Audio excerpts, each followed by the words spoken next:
Tonight, let us ease into a quiet medieval room, the kind of room where time moves slowly and nothing demands your attention. A candle burns with a soft, steady flame. Stone walls hold the day's cold, but a hearth fire breathes out gentle warmth. If you are listening while you rest, you are safe here. And before we drift deeper, if these calm stories help you unwind, you can like the video and subscribe to the channel, only if you truly want to. Let it be a small, quiet choice, like placing an extra log on the fire and watching the sparks settle. Now take a slow breath. Feel your shoulders loosen. Let your jaw unclench. The night can keep its simple promise, nothing urgent, nothing sharp. We are only going to walk through old rooms and old ideas, at a sleepy pace, the way you might wander through a museum when no one is hurrying you. Picture a young noblewoman preparing for the evening. She does not rush, because rushing looks common, and common can be dangerous in a court that judges everything. Her maid sets a bronze mirror on a table. It is not clear like modern glass. It is slightly warped, and it gives back a softened version of the face.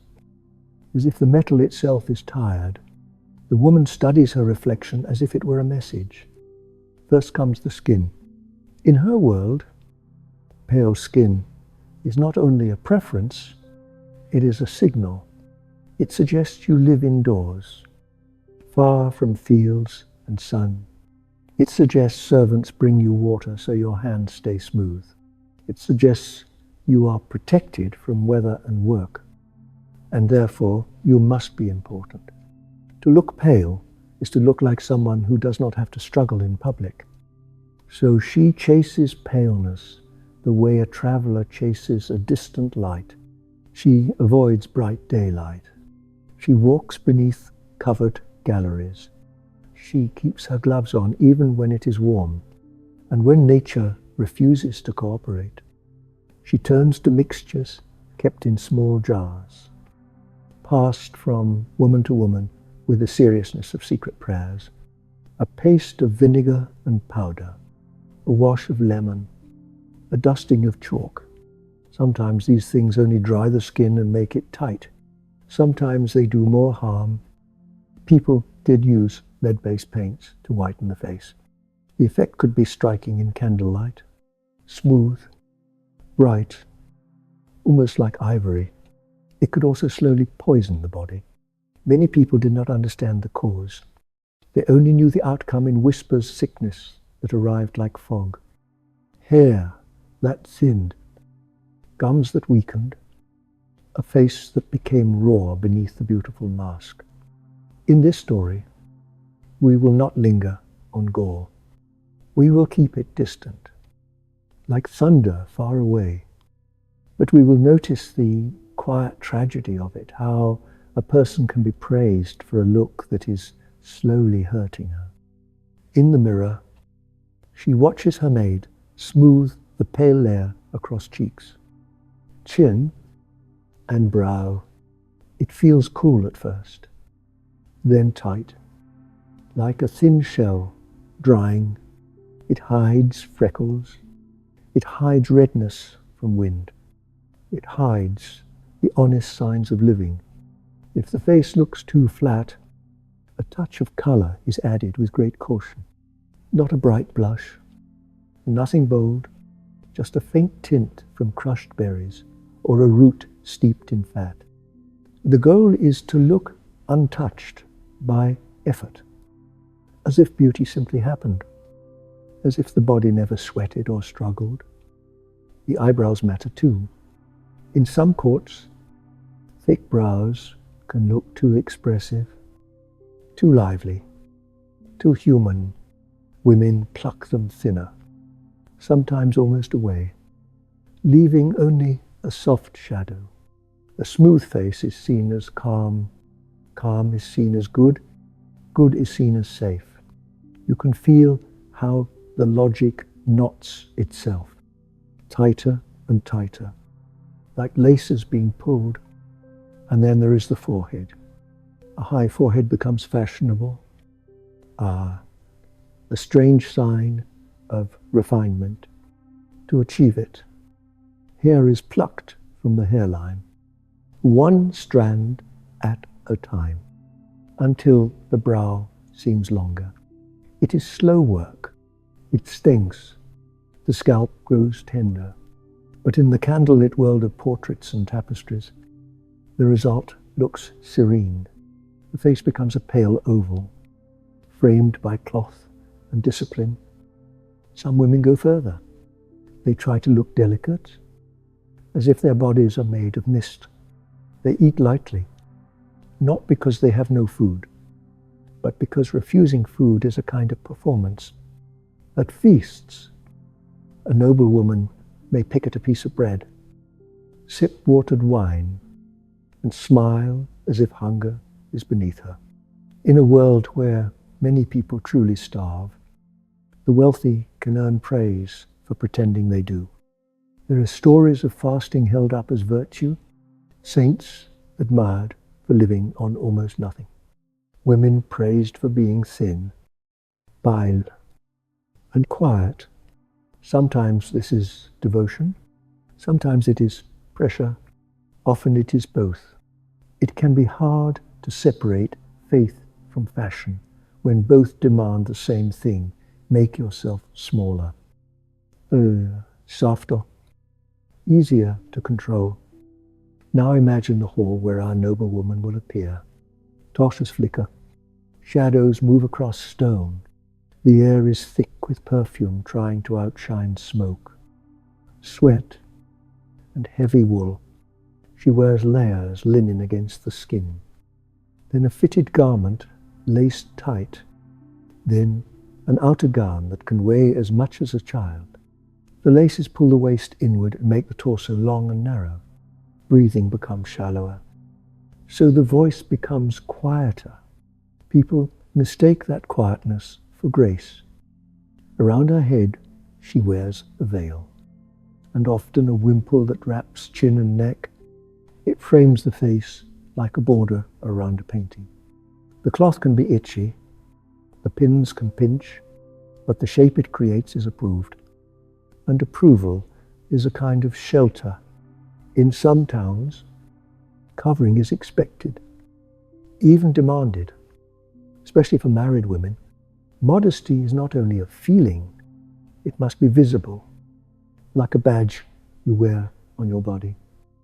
And still, even under all that cloth, small rebellions exist. A veil can be folded in a flattering way. A linen edge can be trimmed with fine stitching. A hint of hairline can be allowed to show in candlelight, then hidden again. Nothing too obvious, nothing too loud, just enough to feel, for a moment, like the person inside the costume still has a say. There is also scent, because the world is close and crowded and bodies are real. Baths are not always simple or common, and some people fear hot water, believing it opens the body to illness. So women carry fragrance like a shield, rose water on the wrists, lavender tucked into linen, a small ball of spices held near the nose in a busy market. Cleanliness becomes partly a trick of the senses. If you smell like herbs, people assume you are safe to sit near. Now look at the mouth. Another small place where rules gather. A wide laugh can be seen as careless. Teeth should not show too often. A smile is permitted, but it is meant to be small. The corners lifted just enough to suggest politeness. Not joy. Joy is loud. Joy moves the face. Movement can be read as appetite, and appetite can be read as weakness. So many women practice a calm expression the way a monk practices a prayer, repeating it until it feels natural. Teeth, of course, are teeth. People chew and live and age. But in a world of close gossip, even breath becomes a worry. A woman may chew mint or fennel seeds, not because she enjoys the taste, but because she fears the judgment that comes with one careless moment of closeness. Some people rub their teeth with herbs or salt, or scrape them with powders that can be harsh. It is not always about health. It is about appearing clean, appearing controlled, appearing worthy of a good word spoken in the right ear. And then there is hair, the bright crown that is often hidden. Loose hair can look tempting, and temptation is blamed on women in far too many sermons. So hair is braided, pinned, wrapped, covered, under files and caps. It is pressed into shape like a secret. In some places and times, golden hair is praised as if it were a sign of heaven. If a woman is not born with it, she may try to lighten it with mixtures that sound almost like a fable lemon. Saffron, yeah, even stale urine mentioned in certain recipes. The smell is not the point. The point is the glow, the impression, the story the light tells. These rituals can feel almost humorous from a distance, like strange costumes in an old play, but for the person living inside them, they are serious. A woman may be judged in minutes for what took her hours to arrange. One wrong fold of cloth, one stain on a sleeve, one hint of color on the skin, and a story can grow. Stories travel faster than horses. They can change a marriage plan. They can change a reputation. They can change a life. Notice also how different the world looks for different women. A peasant woman works in the open air. The sun colors her face. Her arms grow strong. Her hands are rough from water and labor. To her neighbors, this is ordinary, even admirable. It means she keeps her family alive. But to the elite, it can be treated as proof that she is lower, less pure, less refined. The same rosy cheeks that mean health in one place can mean shame in another. Beauty is not one truth. It is a set of rules written by whoever holds power. Pain hides inside these rules like a small stone in a shoe. Plucking hair hurts. Tight lacing hurts. Harsh powders sting. Skipping meals weakens the body, but the pain is rarely named as pain. It is called discipline. It is called virtue. It is called elegance. When suffering is praised, people learn to suffer quietly. And yet people are still people. In kitchens and courtyards, in side rooms and garden paths, women gossip, giggle, complain, and help each other. A maid may warn her lady that the paste is too strong today. A sister may share a safer recipe. A friend may whisper, "You are fine as you are," even if neither of them fully believes it. There is comfort in small truth, even under a heavy system. If you listen carefully, you can almost hear the soft sounds of that support. The rustle of linen, the faint clink of pins, a careful brush moving through braided hair, a quiet sigh when the laces are finally loosened at the end of the night. These tiny sounds are gentle, and they can guide you towards sleep more than any harsh detail ever could. In the corner of the room, there may be a small box of beauty tools. It is not glamorous. It is practical. Inside are a comb, a pair of tweezers, a little knife for trimming threads, small cloths, and tiny pots. Some pots hold harmless balms. Some hold things that would make you step back if you knew the ingredients. A woman does not need to be cruel to herself on purpose to be trapped by these habits. She only needs to be told again and again that her value can be seen on her skin. There are also medical fashions that lean into beauty. Bloodletting is used for many reasons, because people believe illness and imbalance can be drained away. Sometimes leeches are applied, even on the face, with the hope of clearing the skin and lightening the look. Imagine the calm patience it takes to sit still while a creature clings and drinks. And imagine the quiet pride some might feel afterward, as if pain itself were proof of commitment. It is strange, and it is real, and it shows how beauty can borrow the language of healing while doing the opposite. When night falls, art becomes another teacher. In Candlelight, paintings and tapestries glow, and the women in them are always perfect. Their faces are smooth, their brows are high, their mouths are small and closed. They do not sweat, they do not cough, they do not grow tired. They are not portraits so much as ideals, like prayers painted in gold and color. Some people likely understood this was fantasy. Still, fantasy is powerful. A girl can look at a painted lady and learn to dislike her own warm, living face. In many homes, religious images fill the walls. The Virgin Mary is shown calm and covered, her head wrapped, her gaze lowered, her skin pale and untroubled. When that image is everywhere, it becomes more than religion. It becomes a template. Women are expected to look gentle, to look modest, to look untouched by desire and time. Even mothers, even widows, even women who have suffered childbirth and loss. The ideal does not adjust to real life. Real life must bend to the ideal.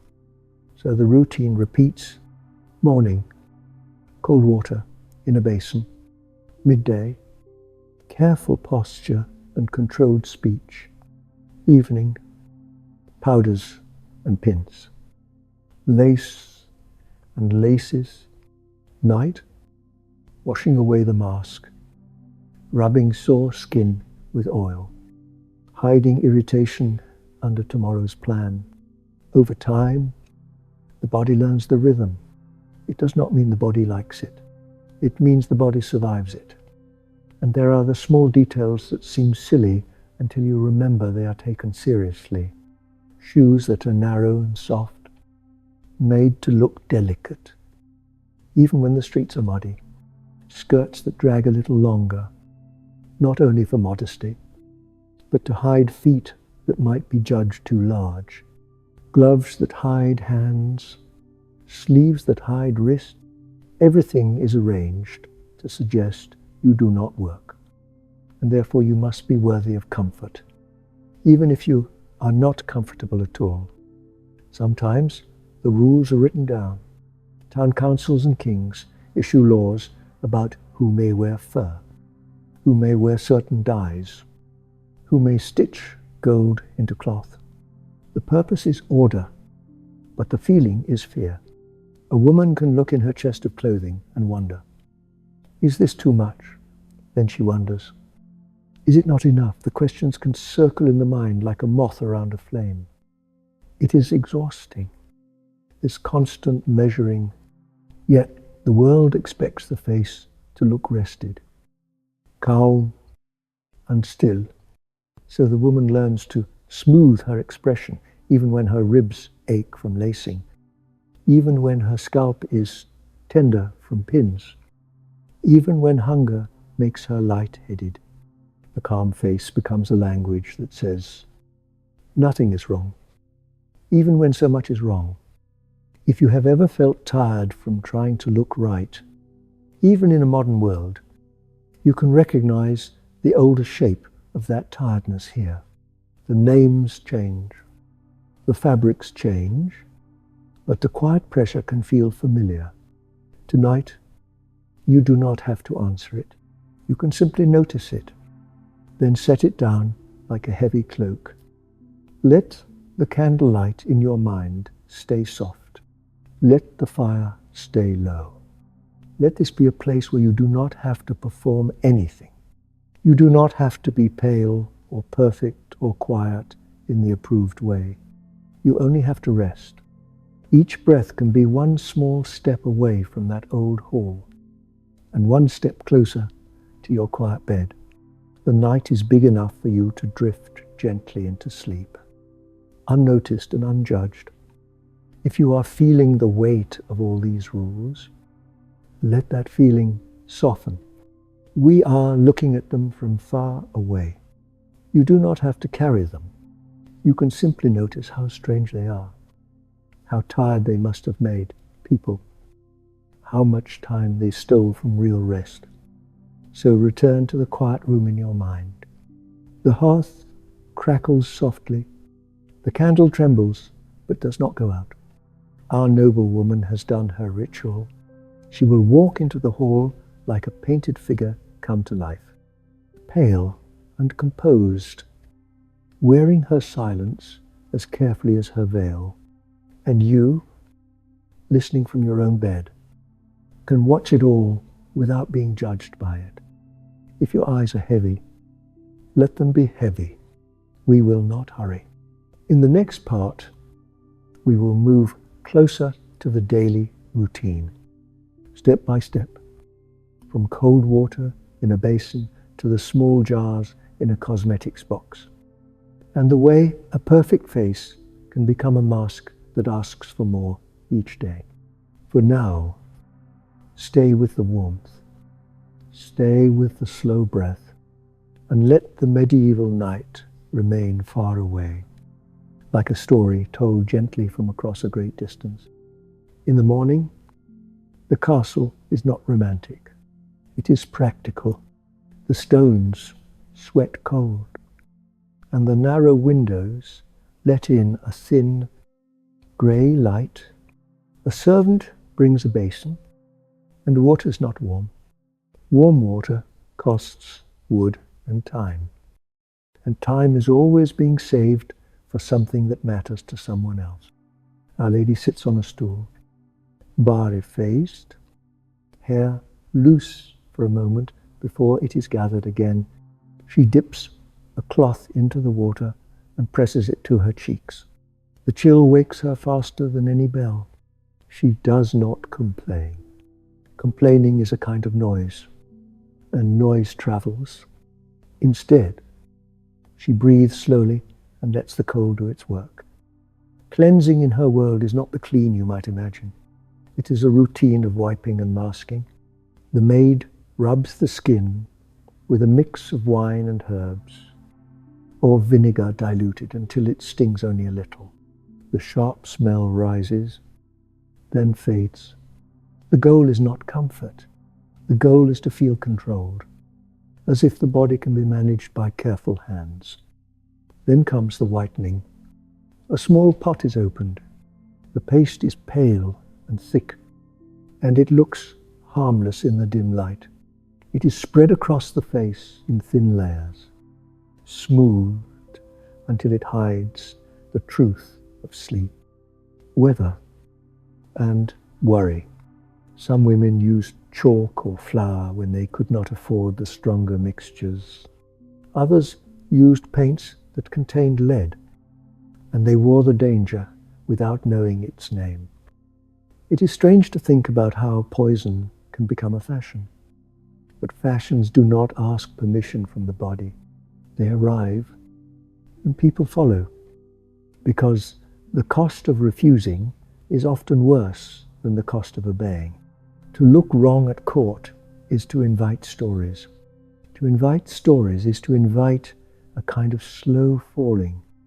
So she sits still while the paste dries. Her face becomes a careful surface, like parchment prepared for a prayer. If the whiteness looks too stark, the maid adds the smallest hint of life. A touch of red made from berries or root, a soft stain at the lips, blotted until it seems natural. Natural is the word everyone uses, even when nothing about the routine is natural at all. Now, the brows, the maid checks them with a look of concern, as if brows can betray a family. Any stray hairs are plucked, any unevenness is corrected. The lady stares at the mirror and tries to keep her eyes calm. Pain is not meant to show on the face. Pain is meant to stay inside, silent and polite. Hair comes next, and hair is both pride and danger. A woman with loose hair can be read as tempting, careless, or young in the wrong way. So the hair is brushed, then braided, then wrapped close to the head. Pins are pushed in, the scalp tightens, the braids are hidden under a cap, then a veil, then perhaps the wimple that folds around the jaw and neck like a soft boundary. The cloth is clean, at least as clean as cloth can be, because linen can be washed even when the body is not soaked. People learn to keep their garments fresh to suggest the person inside them was fresh. A veil that smells of lavender and soap can forgive a lot of human reality beneath it. Dressing the body takes time. First the linen shift, then the fitted undergarment that must be laced. The maid pulls the cords with steady hands. The lady holds a bedpost and exhales as the tightness settles around her ribs. She can still breathe, but not deeply. Deep breathing lifts the chest, and lifting the chest can look bold. Boldness is a risky look. Over that comes the gown, heavy and beautiful, stitched with care. The sleeves are long, the fabric catches the light. The weight changes how she moves. She must glide, not stride. She must turn slowly. She must sit as if she has always been sitting. Slowness becomes a kind of language that says, I belong here. Shoes are tied on last. They are narrow and soft, not made for mud, not made for work. If the path is wet, someone will lay down a cloth, or someone will carry her across a dirty place. The shoes are not just shoes.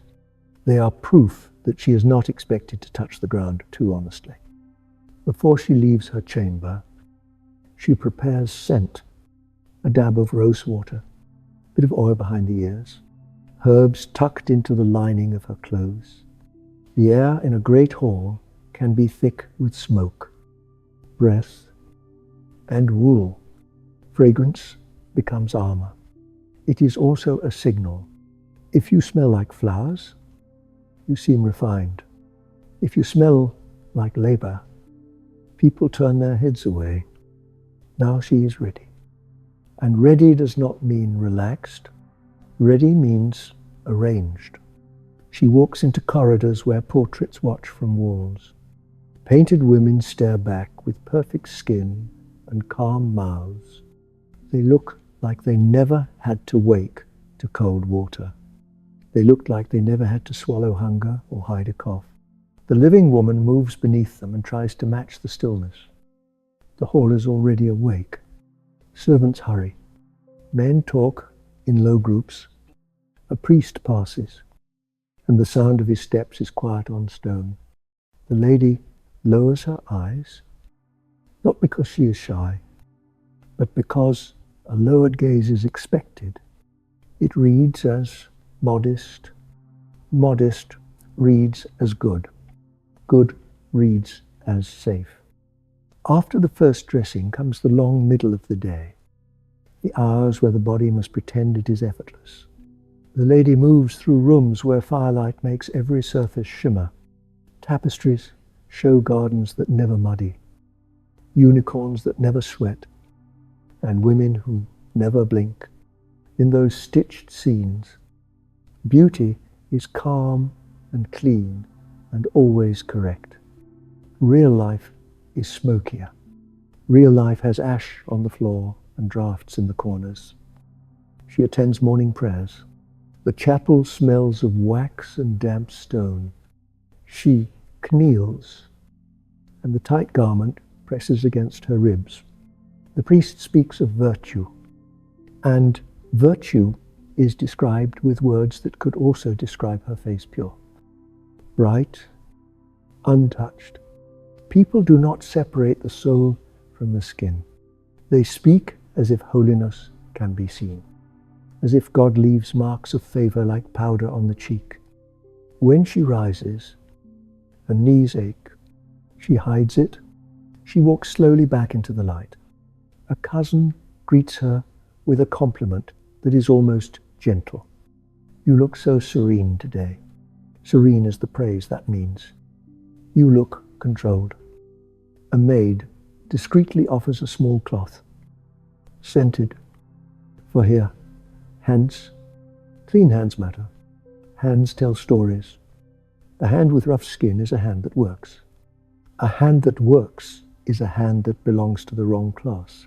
So hands are softened with oils, and nails are trimmed, and the fingers are kept pale. Even if she embroiders, she must embroider in a way that does not leave marks. Food arrives, but food is also a test. At court, eating can feel like speaking. You must choose the right amount, the right pace, the right expression. She takes bread, but only a little. She sips watered wine. She chews fennel seeds or mint, because breath must not betray last night's stew. Some women rinse with rose water, not because it helps the teeth, but because it smells like a promise. Teeth are a private worry. There are no bright lanterns of modern dentistry here, only herbs and scraping and hope. A small mouth is praised in poems. A closed mouth is praised in sermons.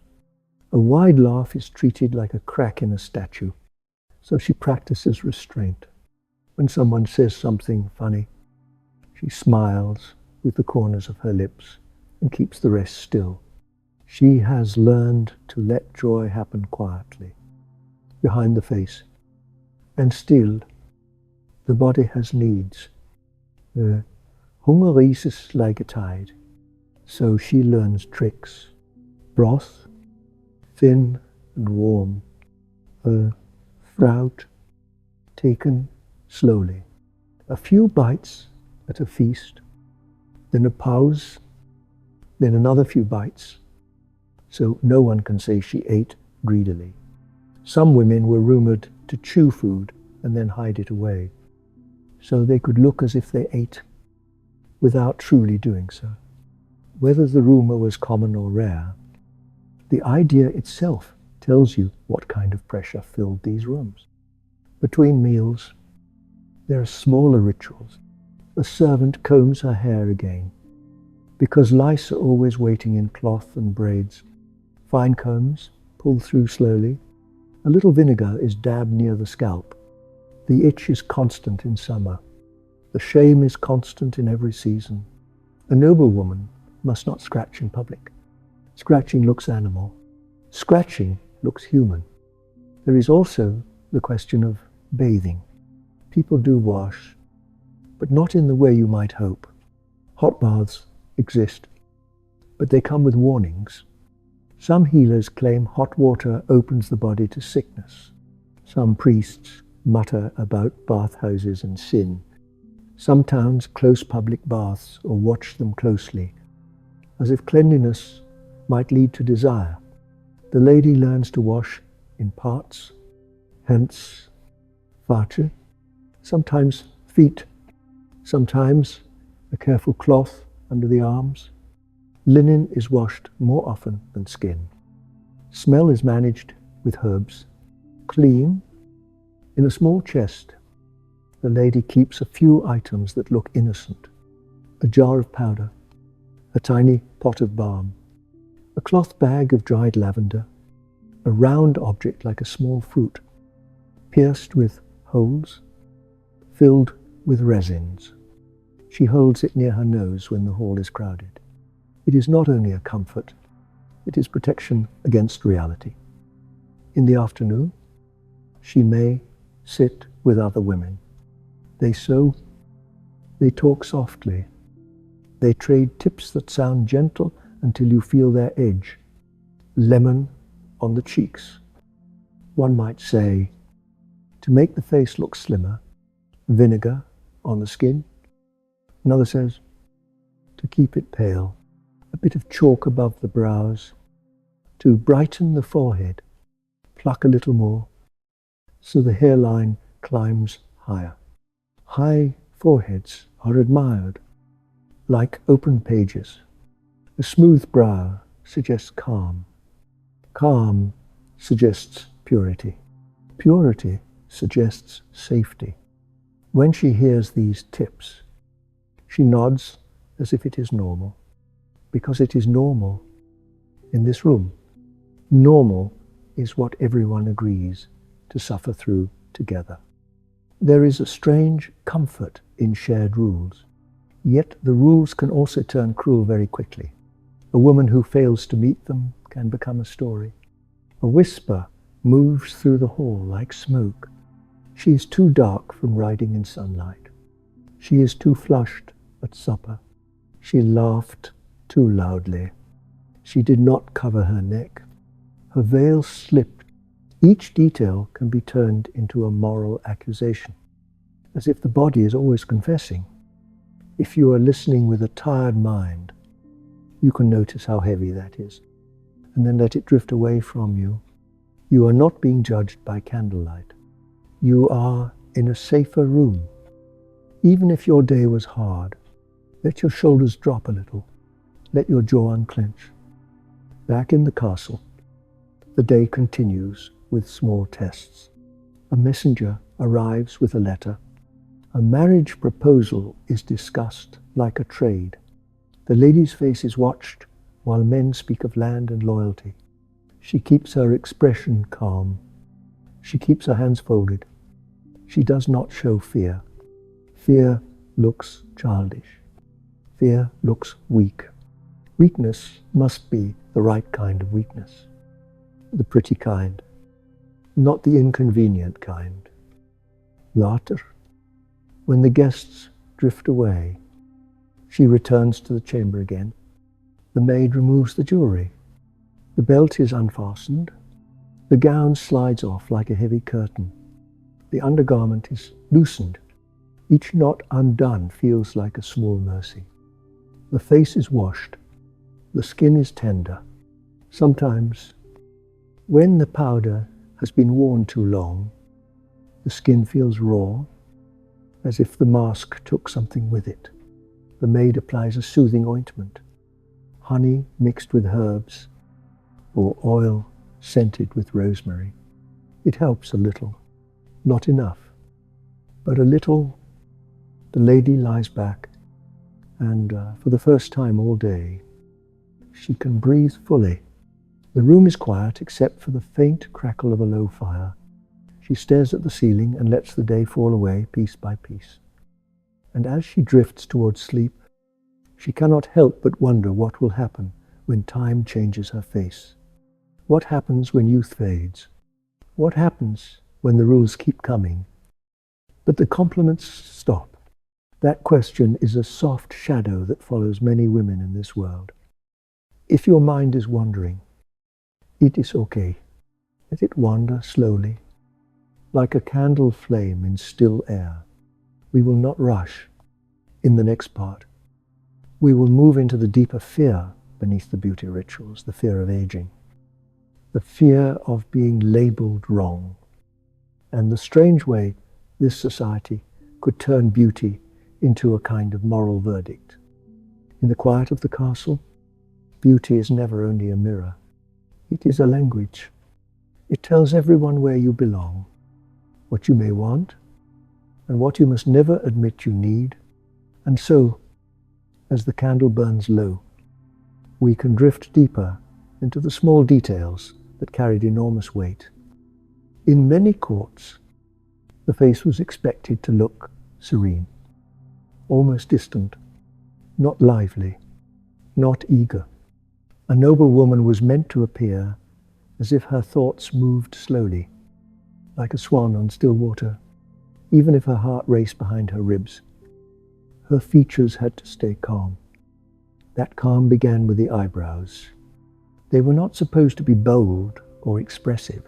Strong brows suggested intensity, and intensity could be misread as desire, anger, or stubbornness. So women thinned them, plucked them, softened them until they became a faint shadow, a suggestion rather than a statement. Imagine sitting near the hearth, a small pair of tweezers pinched between your fingers. The metal is cool, the light is weak. One hair at a time. You pull and you breathe through the sting. A maid holds a candle steady, trying not to drip wax onto your sleeve. Outside, the night wind rubs the shutters. And inside, you learn to endure tiny pains as if they are nothing. Once the brows were quieted, the forehead could become the next stage. In some places, a high, smooth forehead was admired, as if it hinted at intelligence, a raffinement, and a mind shaped by prayer. The higher the hairline, the more your face resembled the figures in manuscript, those pale women painted with endless patience, their expressions forever composed. To reach that look, you might pluck the hair at the front of your scalp, or shave it back by a finger's width. Then a little more. Some used walnut oil or vinegar-soaked cloths to weaken the roots. The skin could redden, the scalp could sting, but if the line of your hair moved upward, the court might nod with approval. It is strange how beauty can ask you to erase parts of yourself, as if less hair means more virtue, as if a wider forehead makes you closer to heaven. But in a world where symbols matter more than comfort, the body becomes a canvas for other people's beliefs.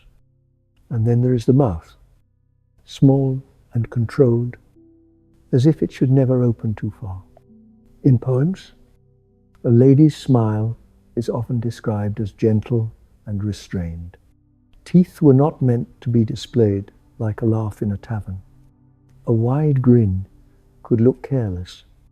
It could look common. It could look human in the wrong way. So you learn the approved expression. The corners of the lips lift only slightly.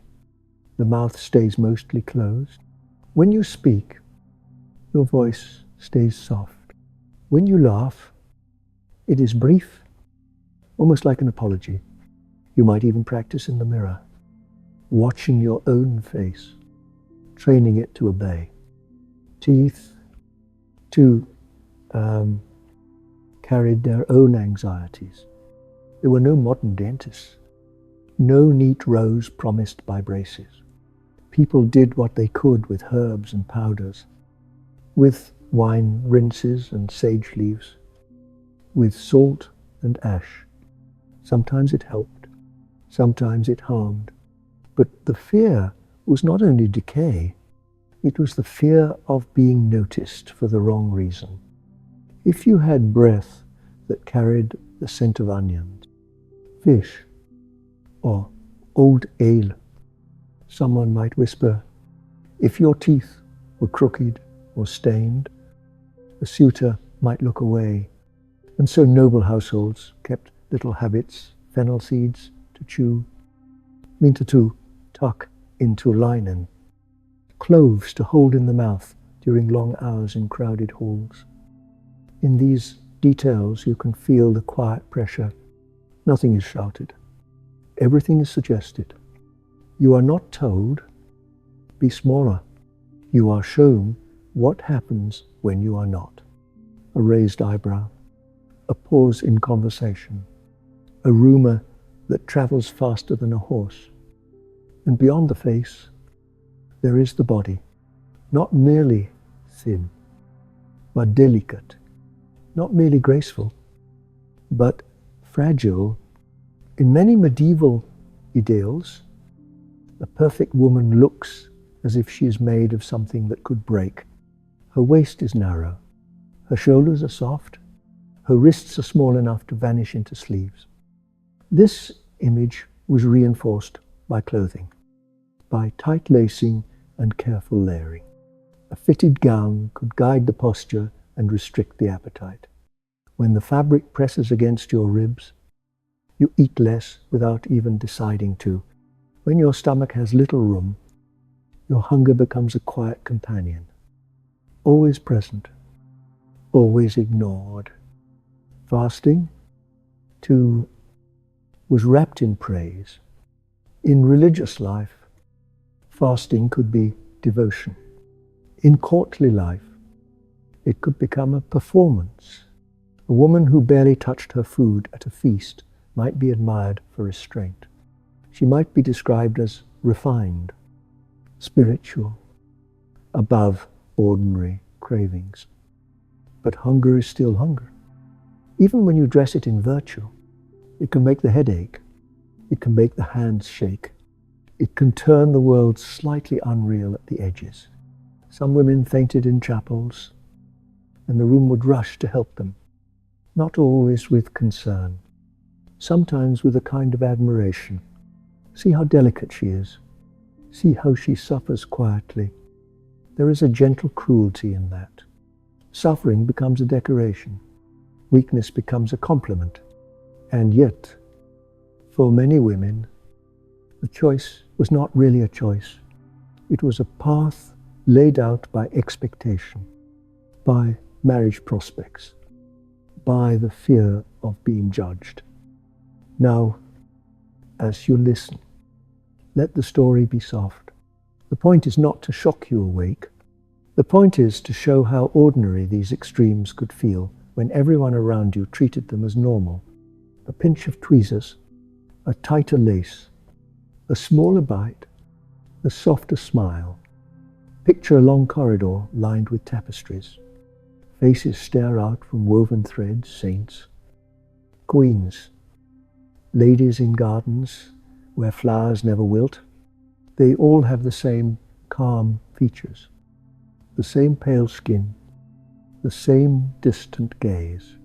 You walk past them and feel, quietly, that you are expected to look like an image, and perhaps that is the heart of it. Beauty was not only a look, it was an obedience. It was staying within the lines drawn by the church, the court, the poets, the painters. It was keeping your body readable in the right way. So tonight, we keep moving through the castle, step by step, candle by candle. The stone is cool. The air smells of wax and wool. Somewhere, far below, the kitchens are dark, and the last embers fade. You return to your chamber. Your veil is unpinned. Your hair is loosened from its tight braids. Your face, freed from powder and paint, feels warmer, more real. For a moment, alone, you can let your features soften into whatever they truly are. And that private softness is its own kind of rebellion, even if no one else ever sees it. You lie back, and the bed creaks gently. The story does not demand anything from you. You do not have to be pale enough, thin enough, quiet enough. You only have to rest. And as your breathing slows, we can drift on toward the next rooms, the next rules, the next strange little rituals, always spoken in whispers. In the morning, the same quiet work begins again. A basin of cold water, a cloth dipped in vinegar or wine, a slow wipe across the cheeks and forehead, as if you could polish yourself into acceptability. The skin may sting, but stinging is easier than being judged as careless. If you are wealthy enough, there is the white paste, mixed by an apothecary or by a careful maid following whispered recipes. Chalk, powder, sometimes dangerous minerals that look innocent when ground fine. The goal is a face that reflects candlelight like parchment, smooth and untouched by weather. And then the smallest hint of colour, placed with caution. Too much red on the cheeks, and someone may call you bold. Too little, and you look ill in a way that is not fashionable, only worrying.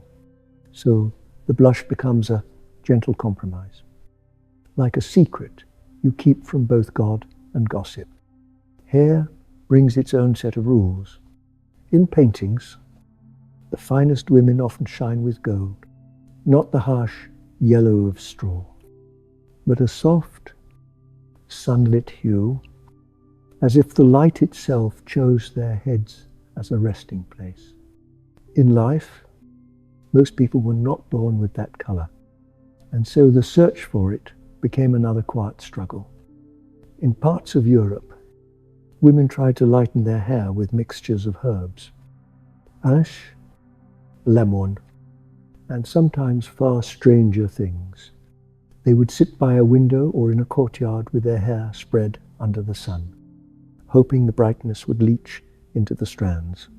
The scalp might burn, the hair might dry into brittle threads, but when it caught a flame of light in a great hall, the effort could feel, for a moment, rewarded. And yet, even here, the rules were tangled. Hair was admired, but hair was also dangerous. Loose hair could be read as temptation. So the same golden strands were braided tight, wrapped close to the head, hidden under veils and wine and caps, displayed only in safe moments, like a treasure that must be guarded from accusation. Scent, too, mattered more than we often imagine. Baths existed, and people did wash when they could, but water was not always easy, and some believed too much bathing made the body vulnerable. So instead, the rich learned to smell like gardens without ever truly becoming clean. A drop of rose water at the neck, lavender oil on the wrists, dried herbs tucked into clothing, small balls of perfume carried in the hand like tiny shields against the odors of crowded rooms. It was not only about pleasure, it was about status. To smell pleasant meant you lived far from stables, kitchens, and hard labor. And yet, the castle was full of smells that no perfume could fully erase. Smoke clung to cloth, wool held sweat. The air in winter rooms could be thick and stale. So women learned a second kind of performance, the performance of freshness, the illusion of springtime carried through stone corridors. Clothing kept speaking, too, not only through shape, but through law. In many towns and cities, rules existed about who could wear what. Certain furs, certain silks, certain colors were treated as property of rank. Wear them without the right birth, and you could be fined, shamed, or stared at as if you had committed a crime of imagination. It sounds absurd now, but it made a cruel sort of sense to the people enforcing it. If everyone could dress like nobility, then nobility might seem less special. So fabric became a fence, lace became a border, a jeweled belt became a warning sign, saying, this person is stepping out of place. For women, this meant your beauty was never fully yours. Even your best gown belonged partly to the eyes of others, to the whispers that measured you. Too plain, and you look neglected. Too rich, and you look proud. Too bold, and you look dangerous. The safest path was always narrow. Historians still argue about how widely these ideals were followed. Some think most women lived too busy, too practical, too tired to chase every fashion. Others point to letters, portraits, and household records that suggest the upper classes took these rules very seriously, shaping daily routines around them. Perhaps both are true. Ideals are like stars. You may never reach them, but you may still steer by them, even if you only imitate them a little. The direction still shapes you. So let us hold it gently, not as a list of horrors, but as a slow walk through a world of symbols, a world where a pale face could mean wealth, where a small mouth could mean virtue, where a covered head could mean goodness, where a woman learned to shrink, not only in posture, but in presence. If any of this feels heavy, let it pass like a cloud. You are safe where you are. These are only shadows on a wall. Old stories, old rules. You can listen without carrying them. And as the night deepens, we will move toward the next chapter, where beauty is not just personal, but political, where the gaze of court and church turns a human face into a verdict. Think of the painters for a moment. They were not just artists.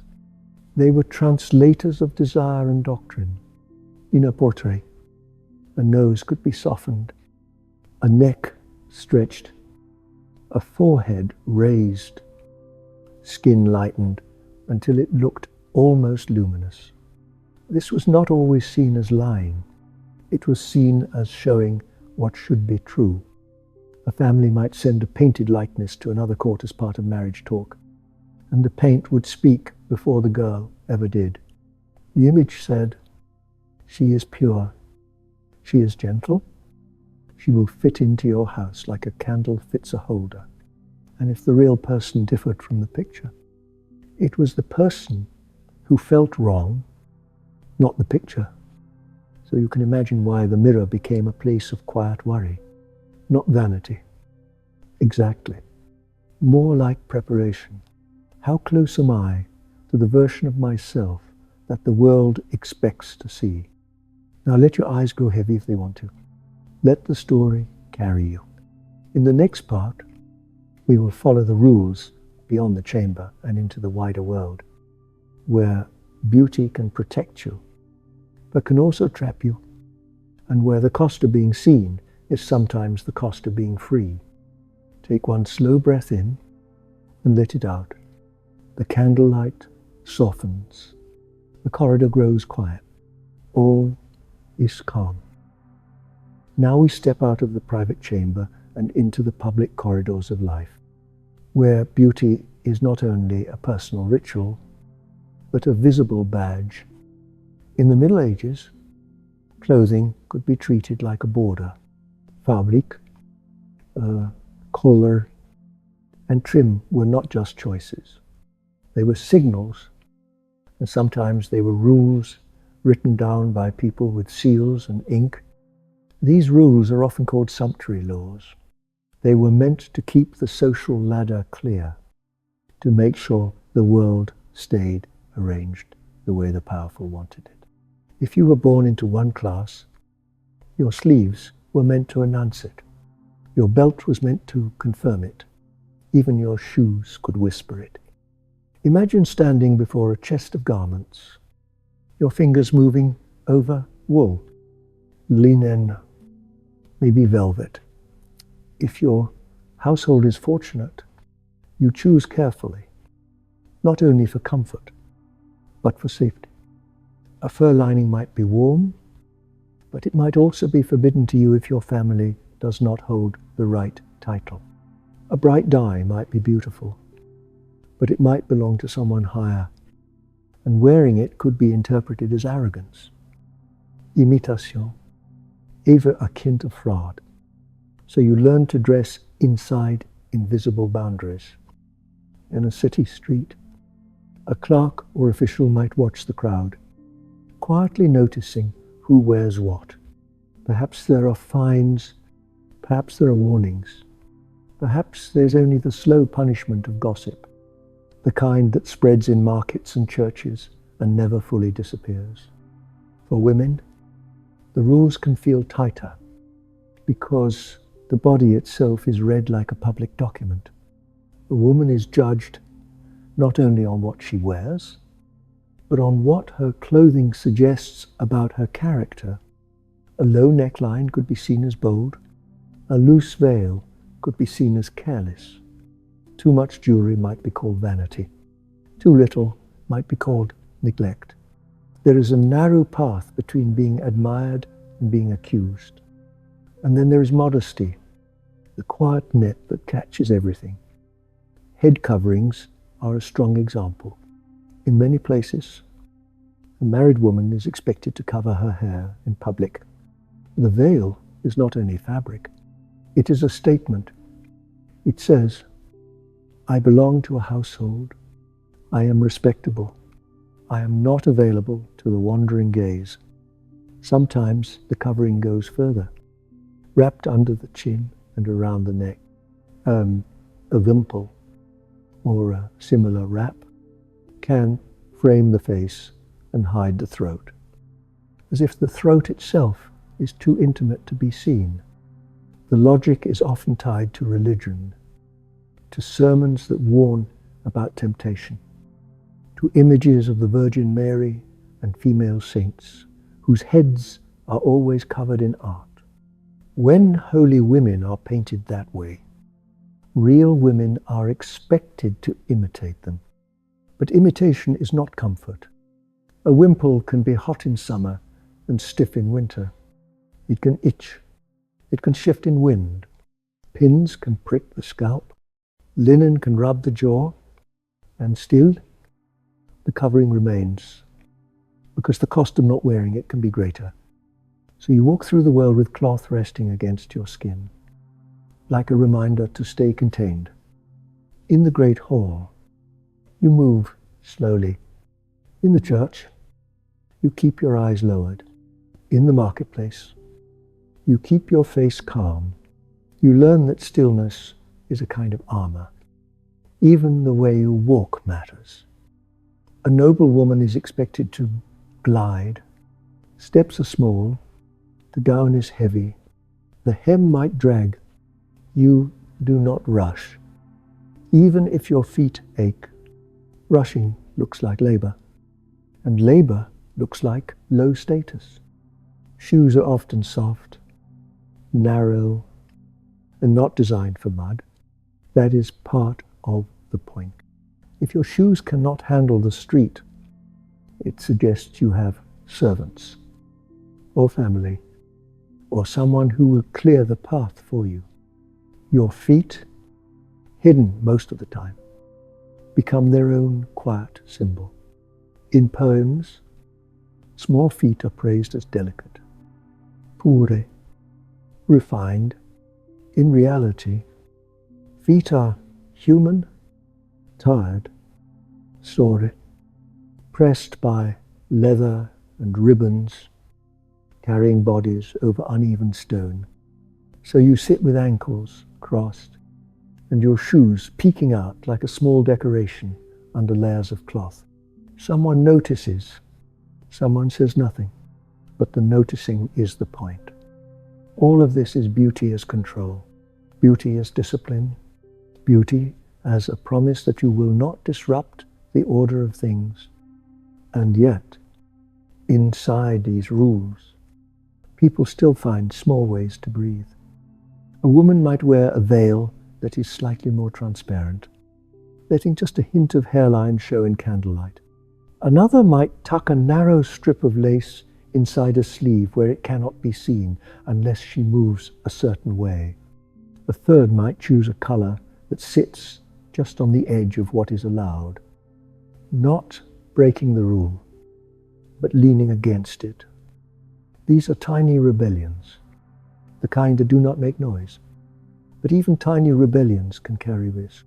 In some places, older women who dress too boldly are not called stylish.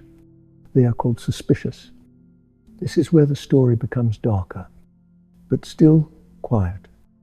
When a society believes that outer beauty proves inner goodness, then anything that looks wrong can be treated as a warning.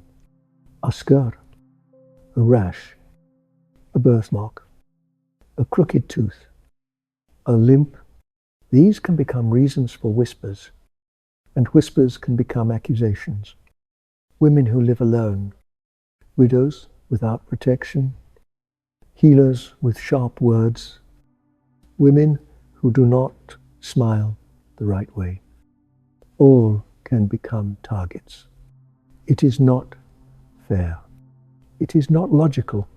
It is simply how fear moves when it is given permission.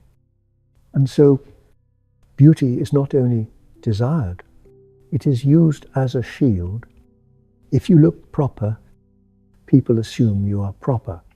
If you look modest, people assume you are modest.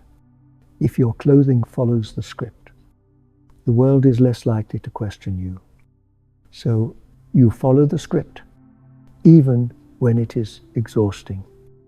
Picture an evening procession. Torches flickering, music soft, voices murmuring. You stand among other women, all veiled, all pale in the firelight, all wearing the same careful, calm expression. It looks peaceful from a distance. Up close, you can sense the effort in every detail. The pins holding hair in place, the tightness of laces under the gown, the dryness of powder on the face, the ache in the back from holding posture too long. And still, you keep the expression, because the expression is part of survival.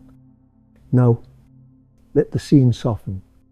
You step away from the crowd and back into a corridor where the stone is cool. Your breath is quiet. The torchlight is dimmer here. And no one is watching your face with quite the same intensity. In that dim corridor, you can almost feel the difference between the public self and the private self. The public self is smooth, composed, careful. The private self is tired, warm, human. And for a moment, as you pause near a window and listen to the night wind, you can let your shoulders drop just a little, as if the rules have loosened for one gentle breath. We will stay with that feeling as we move on, because in the next part, we return to the most intimate battlefield of all the skin itself. The scents, the powders, the mixtures, and the quiet daily routine that turns a human face into a mask. Take your time. There is no hurry. The night is wide, and the story will walk slowly with you. Back in your chamber, the noise of the hall fades into a distant hush. Here, the candle is closer. The air is warmer, and the routines of beauty return to the body in the most practical way. If public life is performance, then private life is preparation. The day often begins with water, not the generous kind, but the measured kind, a basin, a cloth, maybe a small jug carried by a servant. The water is cold if the fire has not been lit. You wash anyway, because the face must be refreshed before it can be arranged. Some households use mixtures that sting. Vinegar, minor, crushed herbs. The sharp scent fills the room, and your eyes blink against it. Cleanliness. Here is not a modern kind of cleanliness. It is more like a ritual of correction. You rub gently at first, then more firmly, as if you could polish away any sign of fatigue, any trace of yesterday. Then comes the pale layer. In the soft light, powders look innocent. Chalk, flour, finely ground minerals. They sit in small boxes, white and quiet. Like snow, they promise smoothness. They promise purity. They promise that your skin will look untouched by sun and labor. But some of the most prized whiteners were not harmless. People did not always know, or did not always admit, what these ingredients could do over time. A paste might be mixed and applied to the face, cool at first, then drying as it settles. It can crack slightly when you move your mouth. It can itch along the jawline. A maid might smooth it down again with a cloth. Careful and practiced. You hold still. Stillness makes the mask look better. If the face becomes too ghost-like, a hint of color is added, just enough to suggest life without looking lively. Crushed roots, berries, or small pigments blended with fat or egg white. The blush is placed carefully because too much warmth can be read as sensual, and sensual is dangerous. Even the lips can be a risk. A slight balm is safe. A heavier stain might draw the wrong kind of attention. The mouth is expected to be modest, not announcing hunger, not announcing desire. So the color stays soft, a whisper rather than a statement. And while the face is being arranged, the hair is being controlled. Hair is washed less often than we would expect today. Not always because people refuse to wash, but because washing takes water, heat, time, and help. So hair is combed and oiled. It is braided. It is wrapped. It is kept close to the head, the contained crown. But contained does not mean comfortable. Scalps can itch under braids and cloth. Lice can move in where hair is hidden for long periods. Combs become tools not only of beauty, but of quiet battle.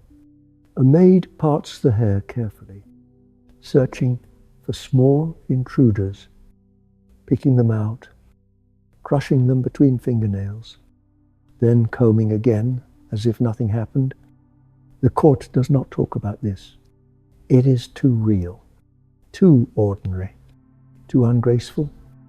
Instead, the court talks about shine, about scent, about the way hair looks in candlelight.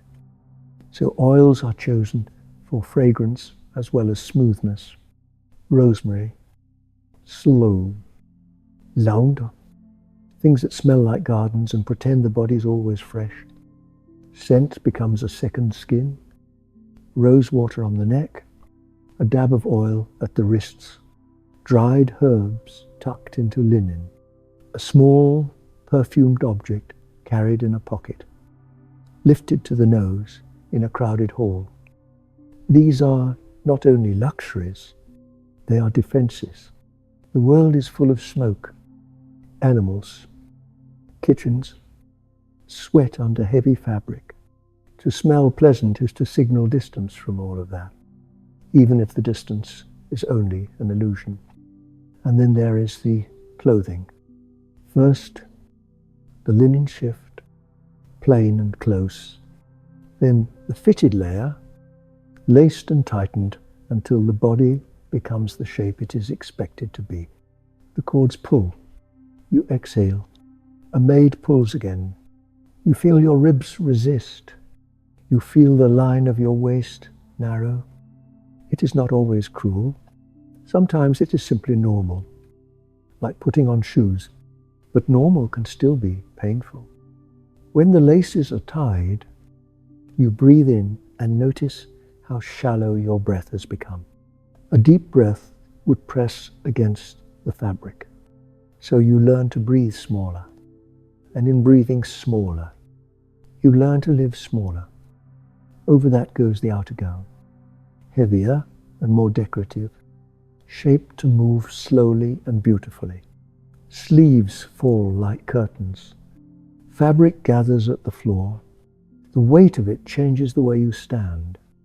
And once you are dressed, you are no longer only a person. You are a sign. You are wealth, displayed as restraint. You are virtue, displayed as paleness. You are order, displayed as silence. Now, think of the mirror. Not a perfect modern mirror, but polished metal, bronze or silver, slightly warped. It does not show every detail clearly. It softens the truth. You lean in, and the candle flickers. Your face appears pale and calm. The mask is working. And for a moment, you might feel something that is hard to name. Half relief, half sadness. Relief, because you look acceptable. Sadness, because acceptable has become the goal. This is where art enters the story again, quietly shaping the world. Paintings and manuscripts do not show the itch under the powder. They do not show the bruises from tight lacing. They do not show the small red patches where skin reacts to harsh mixtures. They show the ideal, repeated again and again until the ideal looks like truth. A noble family might commission a portrait of a daughter, and the painter might lengthen the neck, soften the jaw, brighten the eyes, lift the hairline, not as a joke, not as an insult, but as a correction. This is what she should be. This is what she must appear to be. Then the portrait travels. It goes to another household, another court, another set of eyes. It becomes part of marriage talk. It becomes a promise. And the real girl, still breathing, still human, becomes responsible for matching the image. So the pressure returns to the chamber again and again. Powder, las, scent, silence, and beneath it all, the soft human body, doing its best to survive the expectations laid on it. Now, let the story slow. You sit by the fire after the day is done. A servant loosens the laces. Air returns to your lungs. Your shoulders drop. The veil is unpinned and lifted away. Your scalp sighs with relief. The face is washed. Warm water if you are lucky. Rose water if the household can afford it. The powder softens and slides away. The skin underneath can feel tender, as if it has been holding its breath. For a moment, your real face appears in the mirror. Not the painted one, not the pale one, not the perfect one, just your face. You look tired, you look alive. And in that quiet moment, you can remember that the body is not meant to be a symbol every hour of the day. It is meant to rest. So let your own body rest now, as you listen. The night does not ask you to perform. The night only asks you to breathe. And in the next part, we will drift into one of the most unsettling corners of this world, where beauty and morality are tied so tightly together that aging, illness, and difference become not just personal changes, but social dangers. For now, stay warm. Let the candle dim in your mind. Let the story carry you like a slow, steady boat across dark water. After a while, the routine stops feeling like a choice. It feels like weather. Morning comes, and the body is measured again. not with scales or numbers, but with eyes, with a glance at your forehead, with a glance at your mouth, with a glance at your hands. You learn to read the room the way sailors read the sea. You learn which faces approve, and which faces collect details to repeat later. And somewhere inside that daily performance, time keeps moving forward, slow and steady, like a river you cannot push back upstream. In the medieval world, aging is not treated like a normal part of life. It is treated like a problem that needs a costume. For men, time can become a badge. Grey hair can be called wisdom. Lines around the eyes can be called experience. A heavier body can be called authority. But for women, time often becomes suspicion. Not because women did anything wrong, because the culture built its beauty rules on youth. Youth was seen as purity. Youth was seen as softness. Youth was seen as a promise that a woman could be shaped, guided, controlled. So when youth begins to fade, the rules begin to tighten, not always with words, sometimes with silence, sometimes with fewer invitations, sometimes with a compliment that sounds polite but carries a sharp edge.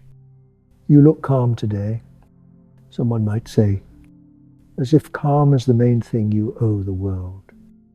You look modest, they might add, as if modesty is a job you must never retire from. And you might smile gently, because you have learned that a gentle smile is safer than an honest one. Now imagine a woman at court who has passed the age when poems are written about her. She is not old in the way we think of old. Maybe she is 30. Maybe she is 35. In many medieval settings, that is enough to feel the shift. Her body has carried a life. Maybe she has given birth. Maybe she has buried a child. Maybe she has survived illness.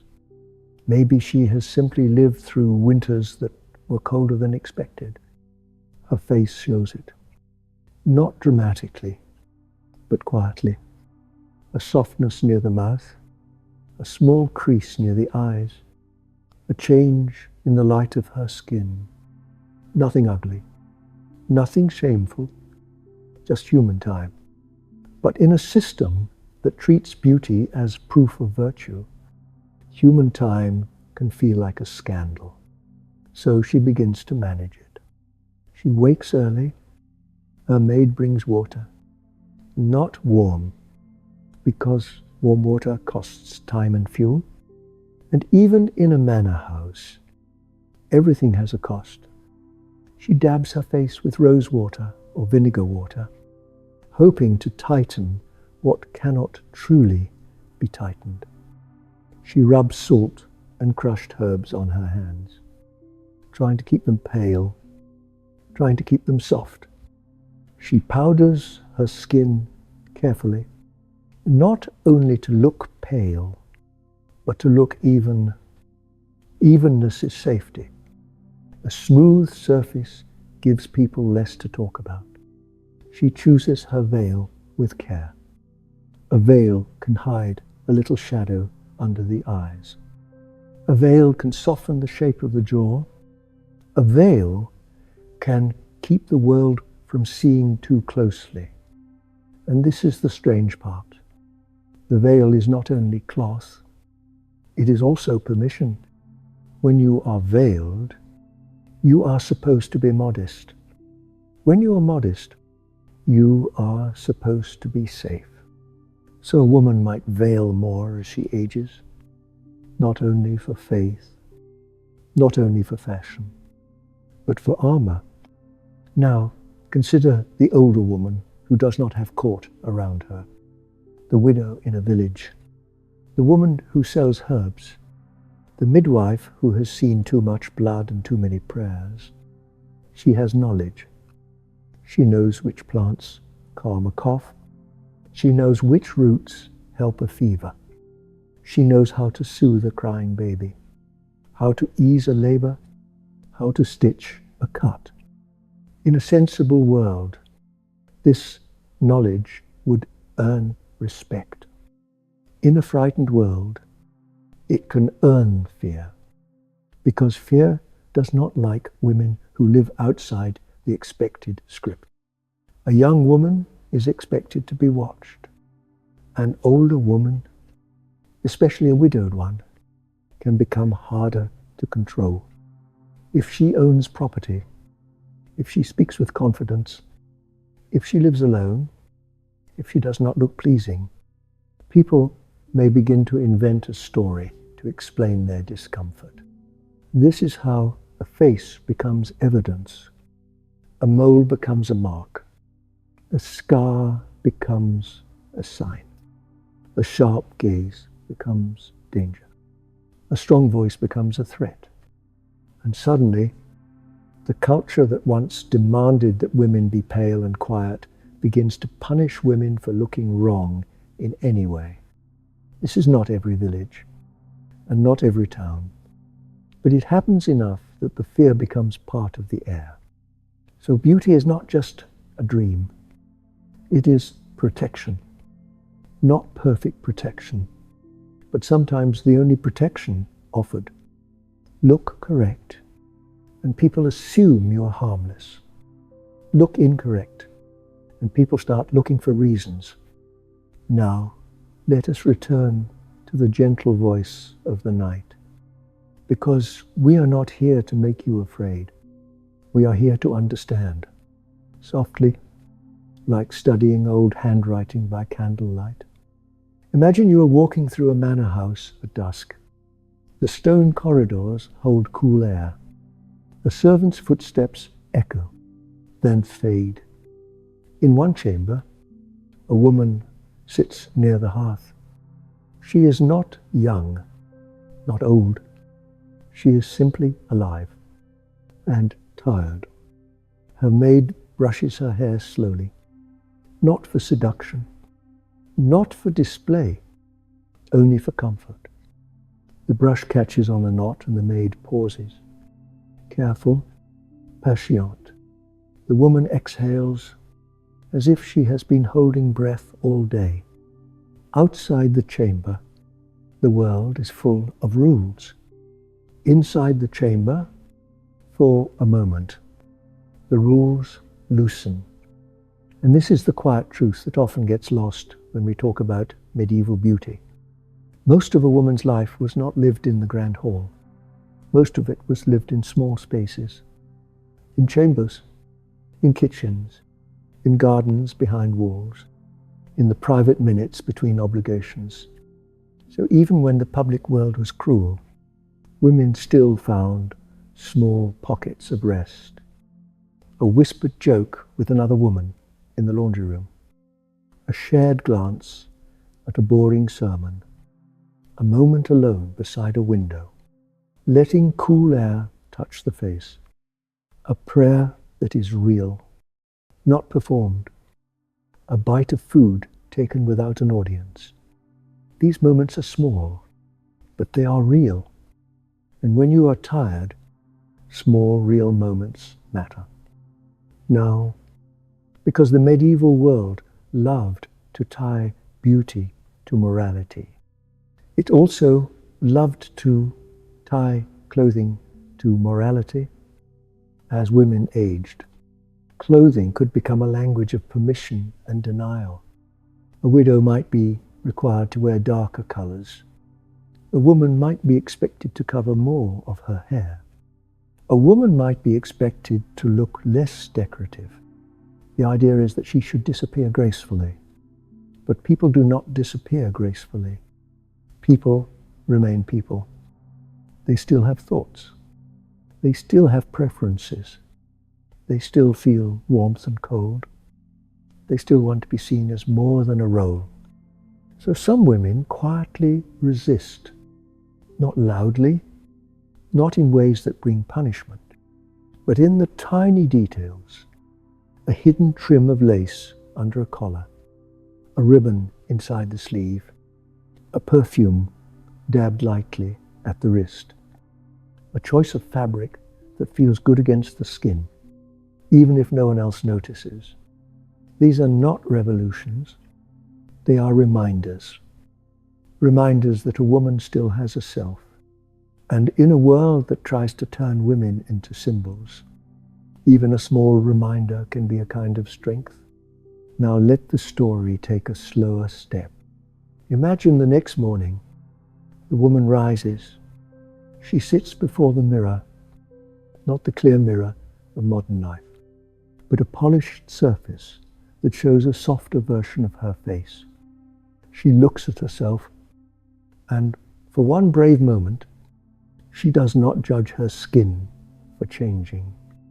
She does not judge her hair for shifting color. She does not judge her body for carrying years. She simply sees a person who has survived, a person who has learned to move carefully through sharp systems, a person who still deserves rest. If you are listening, you can take that feeling into your own night. The world, even now, still tries to tie worth to appearance. It still tries to make age feel like failure. It still tries to make women feel they must perform ease. But the body is not a lie. The body is a record of living, and living is not something to apologize for. So let your shoulders soften again. Let your breath slow. Let the medieval chamber fade into the background. In the next part, we will step into the world of images, tapestries, manuscripts, enceintes, and portrait, the places where these ideals were printed and stitched, and the way art taught people what to expect from real women. But we will do it gently. We will walk through those galleries slowly, as if our feet make no sound at all. And if you drift while we walk, that is fine. The story can carry you anyway. Now we step into a quieter place. Not a bedroom, not a chapel, not a kitchen, a gallery, a long stone corridor inside a great house where the air is cool, even in summer, and the light is always a little dim. Along the walls hang tapestries. They are heavy, woven scenes of gardens that never wilt, lovers who never sweat, and ladies who never seem to blink. If you stand close, you can smell wool and old dye. If you step back, the figures begin to glow, not with real light, but with the soft magic of pattern and repetition. This is where the medieval beauty ideal becomes almost unavoidable, because art is not only decoration, art is instruction. It teaches the eye what to praise. It teaches the mind what to expect. And when the same face appears again and again, pale, calm, narrow, sienna, the world starts to feel as if that face is the only correct answer. Imagine one tapestry, a lady seated in a symbolic garden. She wears a gown that looks too clean for real life. Her hands are long and delicate. Her forehead is smooth and high. Her hair is golden, or at least the color the artist wished it to be. Her mouth is small, closed, and careful, as if it never speaks above a whisper. Nearby is a unicorn, because the unicorn is not really an animal here. It is a message. It means purity. It means untouchable. It means a woman who is meant to be admired more than known. And once you notice this, you start to see it everywhere. In painted panels, in manuscript margins, in saints on church walls, in the little illuminated scenes tucked inside prayer books.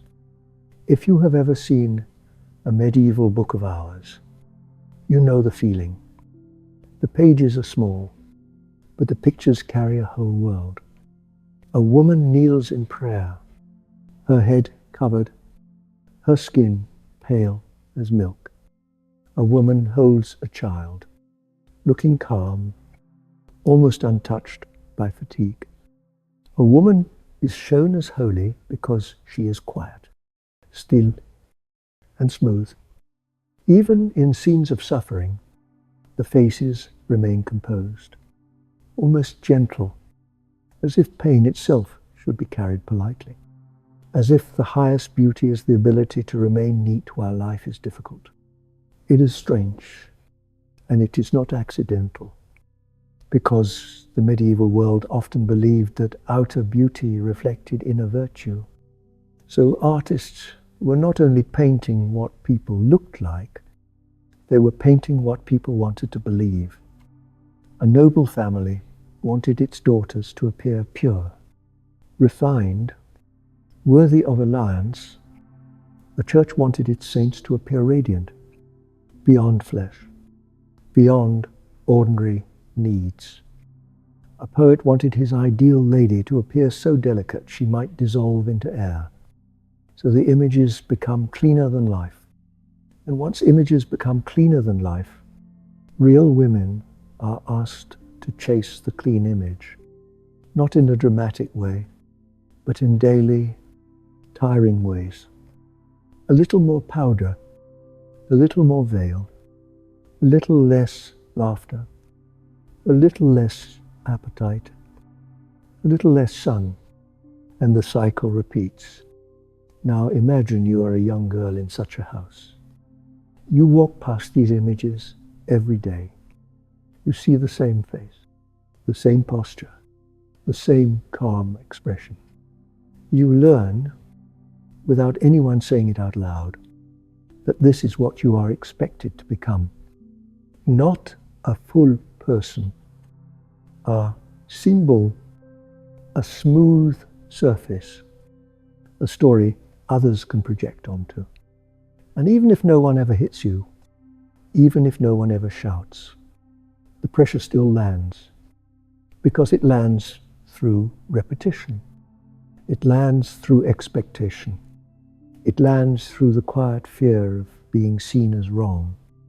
Now let us slow down.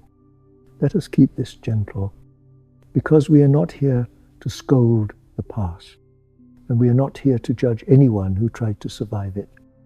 We are simply walking through the corridor, candle in hand, looking at the woven world. Notice how the women in these scenes almost never look sweaty, almost never look tired, almost never look angry. Their beauty is a kind of stillness, and stillness in the medieval imagination is linked to goodness. Movement is linked to labor.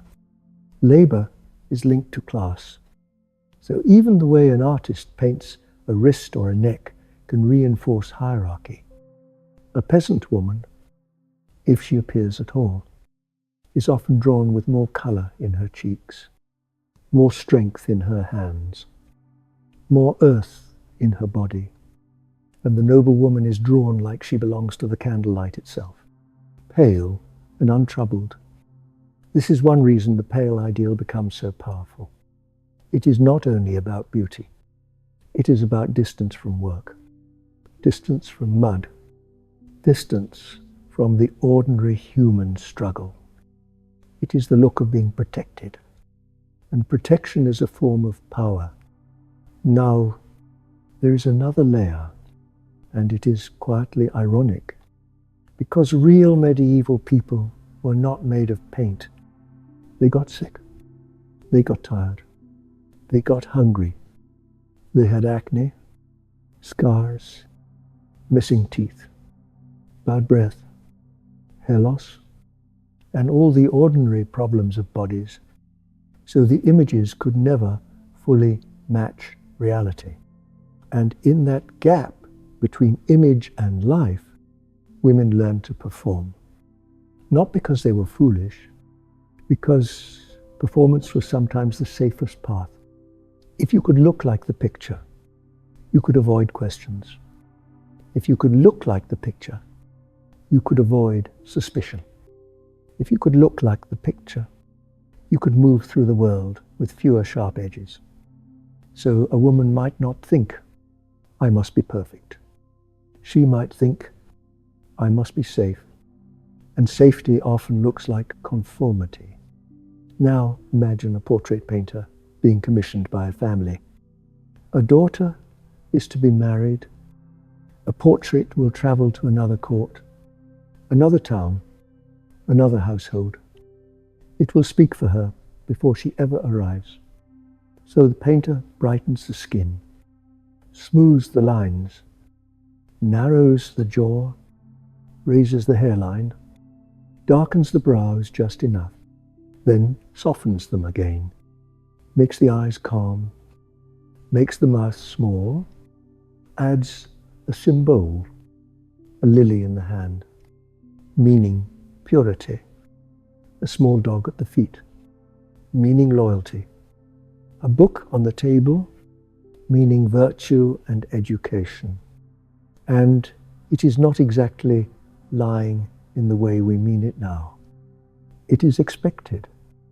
Everyone understands the portrait is not only a face, it is a claim, it is a wish, it is a carefully shaped public self. In that way, it is strangely familiar. We do similar things now, just with different tools. But in the medieval world, the stakes could be harsher, and the options could be narrower.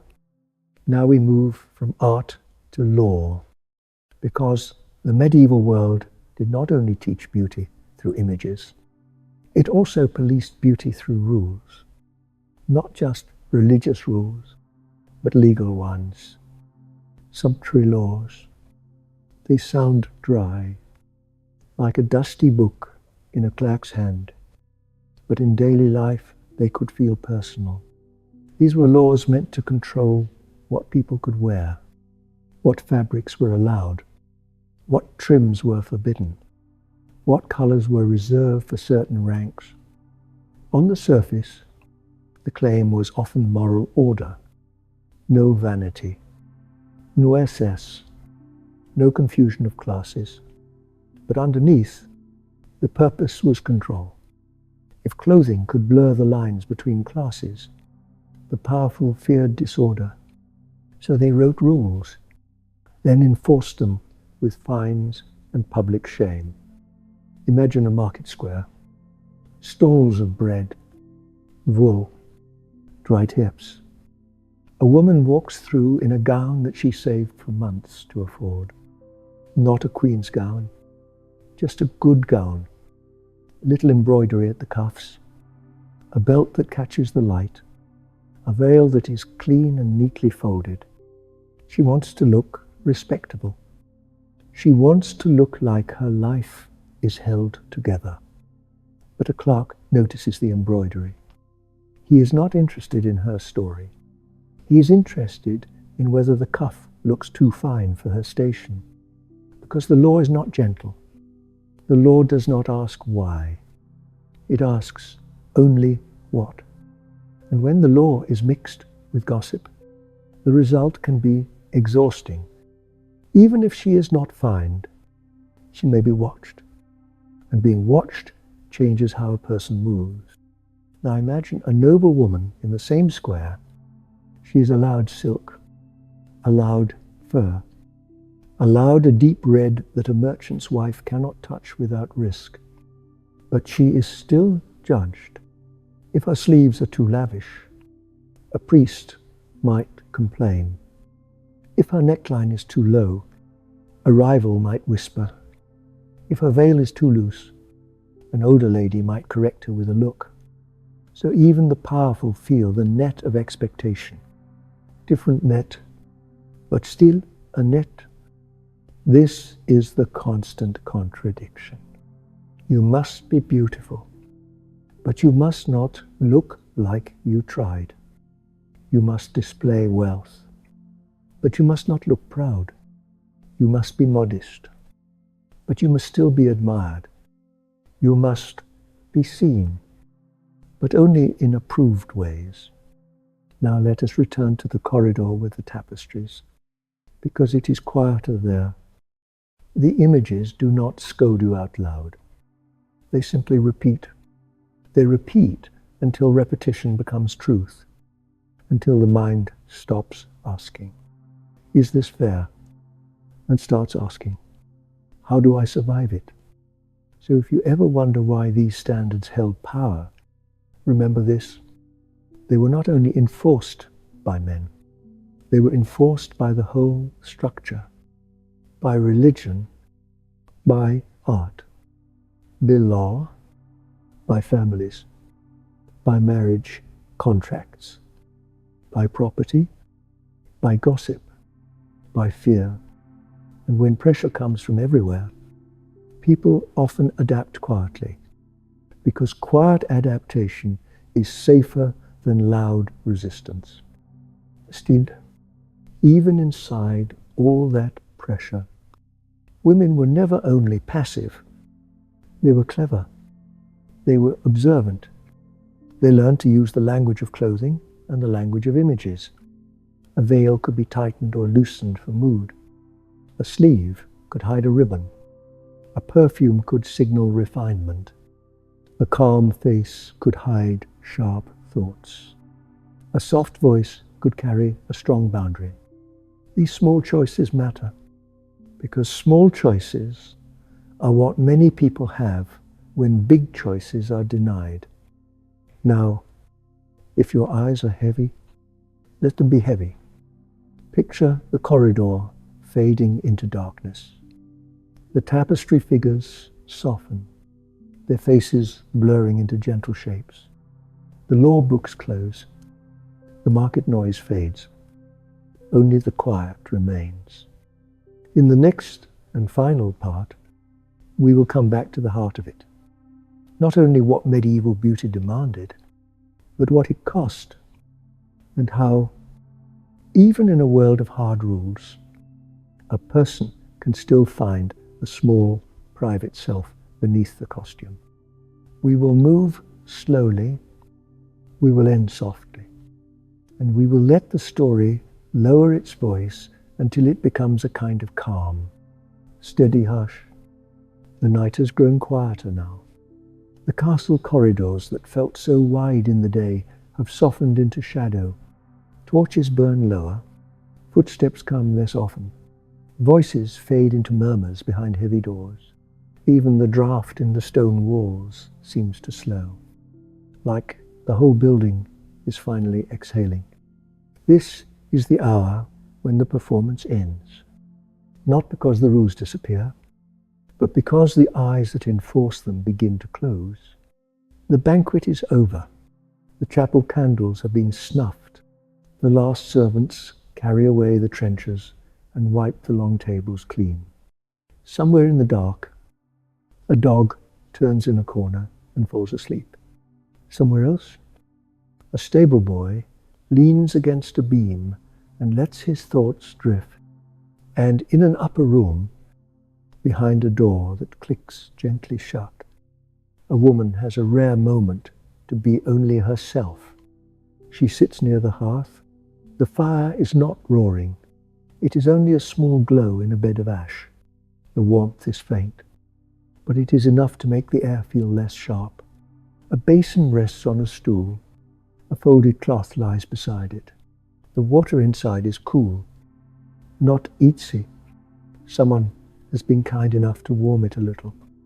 Her mirror is a polished piece of metal, slightly warped. It does not show every detail. It gives her a softer truth. That is a mercy. She looks at her face, and she feels the day still clinging to her skin. Not mud, not dust. Expectation, the pale powder that promised virtue, the stiff veil that promised modesty, the tight laces that promised grace, the careful silence that promised safety. All of it was worn like clothing, even when it was not cloth at all. If we could watch her evening routine, it would look ordinary on the surface. A cloth over the cheeks, a little rosewater, a gentle scrape at the edge of dried paste, but the meaning beneath it is heavy, because every layer she removes is also a layer of judgment she survived. She begins with the pins, on by on, a pin at the temple, a pin near the crown, a pin that held the veil just so. So no hair escaped, so no ear was too visible, so no neck looked too inviting to gossip. The pins come out slowly because the scalp is sore. Hair has been braided and wrapped and covered for hours. The skin beneath feels tender. When she finally lifts the veil away, a cool strand of air brushes her neck. It feels like freedom, small and brief. Then comes the wimple. If she wore one, the linen has hugged her jaw all day, telling the world that she belongs to order, that she is respectable, that she is a proper wife or a proper widow, that she understands the boundaries of her body. She loosens it. She slides it away. Her chin feels strangely light. And she thinks, just for a moment, of how odd it is that a piece of cloth can carry so much moral weight. A strip of linen becomes a sermon. A fold becomes a reputation. A loose corner becomes a rumor. She sets the fabric aside, carefully, even in private. She is careful. The habit of care is hard to remove. Now she turns to her face. The pale paint has done its job. In Candlelight, she looked like a living manuscript illustration. A smooth surface with no heat, no labor, no sun. That was the point. Color suggested fields. Color suggested work. Color suggested a life too real to be aristocratic. So she wipes the powder away. At first, it comes off in chalky streaks. Then, as the cloth grows damp, it lifts in thin layers. Underneath, her skin is not perfect. There are small red spots where the paste irritated. There are faint marks near the nose. There is a place on the cheek that stings, as if the vinegar used earlier is still arguing with her flesh. She closes her eyes as she cleans. It is easier that way. Looking is tiring. And while she cleans, she remembers the day. She remembers walking into a hall where people did not speak about beauty directly, but spoke around it. They praised a lady for looking serene, as if serenity were a moral achievement. They praised another for looking delicate, as if fragility were proof of goodness. They praised a girl for keeping her eyes lowered, as if her gaze were dangerous. She remembers the small pressure of being watched while pretending not to notice, because that is one of the strangest rules in these worlds of display. You must not look like you know you are being judged. You must appear effortless while spending hours constructing the appearance. The more you try, the more you must hide the trying. Even the rituals that hurt must look graceful. A hairline plucked back must look natural. A stomach held in must look relaxed. A laugh held back must look sweet, not strained. And this is why medieval beauty standards were not only physical, they were mental. They trained a person to monitor herself constantly, to become a guard at the gate of her own body. When the powder is finally gone, she looks into the mirror again. Her face is warmer now, more human, less holy, less ghostly, and she feels a small relief. Then, almost immediately, she feels a small fear, because the relief is private and the fear is public. She knows that tomorrow the veils will return. The powders will return. The rules will return. A maid will come in early. A basin will appear. A comb will tug at knots. A lace will be pulled. A gaze will be lowered. A smile will be kept small. The whole performance will restart like a clock. This is the rhythm of life at court, not only for women, but especially for women. And the reason it feels so relentless is that the stakes are not romantic. They are practical. Beauty and modesty are not just preferences in this world. They are signals. They tell people where you belong. They tell people how safe you are to approach. They tell people whether your family can be trusted. They tell people whether you are worth a marriage alliance, worth a gift, worth a whisper. In a society built on hierarchy, appearances become a form of law. Sometimes that law is written down, literally, sumptuary laws, rules about fabric, rules about color, rules about fur, rules about jewels, rules about who may wear what. It is easy to imagine these laws as silly, like being fined for a hat that is too tall. But the logic behind them is sharp. If the wrong person wears the wrong cloth, the hierarchy blurs. And if the hierarchy blurs, power becomes anxious. So officials patrol markets, clerks take notes. Tailors can be punished for sewing above a client's station. A woman can be shamed for wearing a trim that suggests wealth she is not supposed to claim.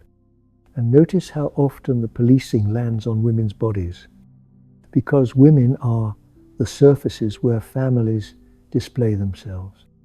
A man shows power through land, weapons, titles. A woman shows power through cloth, posture, silence, and a controlled face. That is why the beauty routine matters so much. It is not only about attraction. It is about a family performing status through a person.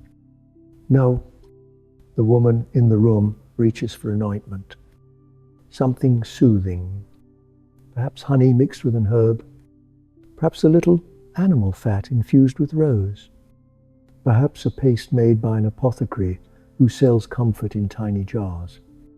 She rubs it gently along her cheekbones, where the powder dried the skin. She dabs it at the corner of her mouth, where the air cracked the lip. She breathes slowly, letting the scent calm her. Scent matters too. In a world where bathing is not daily, scent becomes a kind of social magic. It is easier to perfume a sleeve than to clean a body. It is easier to tuck herbs into linen than to heat a bath. So people carry smell like a shield. Leona, thyme, clove, a little vinegar, sharp and clean, a pomander filled with resin, perfumed gloves, a sachet sewn into clothing. These are not only luxuries, they are tools. They help you pass as fresh in a crowded hall. They help you feel less exposed. They help you exist in a world that demands grace even when the body is tired. And when scent fails, the fear returns. Because smell is honest. It reveals sweat. It reveals travel. It reveals labor. It reveals that you are alive in ways the ideal does not like. So people fight the honesty with fragrance. Now, let us follow the woman through the rest of her undressing, because this too tells a story. The outer gown comes off first. It is heavy. When she lifts it away, her shoulders drop in relief. Underneath is the fitted layer, the one that shaped her body into the day's silhouette. The laces are loosened slowly, because a sudden release can make her dizzy. Her ribs have held a shallow breath for hours. Her stomach has been kept small on purpose. When the tension is gone, she inhales deeper. The breath spreads through her chest like warm water. Again, the breath feels like rebellion. She slips out of the underlayer. Then the shift, The simple linen closest to the skin. The linen is the truest thing she wears all day. It is plain. It is practical. It absorbs sweat. It holds warmth. It is also the layer most likely to be washed. In this world, clean linen stands in for a clean body. The cloth does the work the bath cannot always do. She folds it neatly, because discipline does not stop in private. And now she sits in her plainness, not naked, but unadorned, and we can finally see what the standards were trying to hide. A body that is real, a body that wants food, a body that wants comfort, a body that wants laughter, a body that wants to speak without calculating.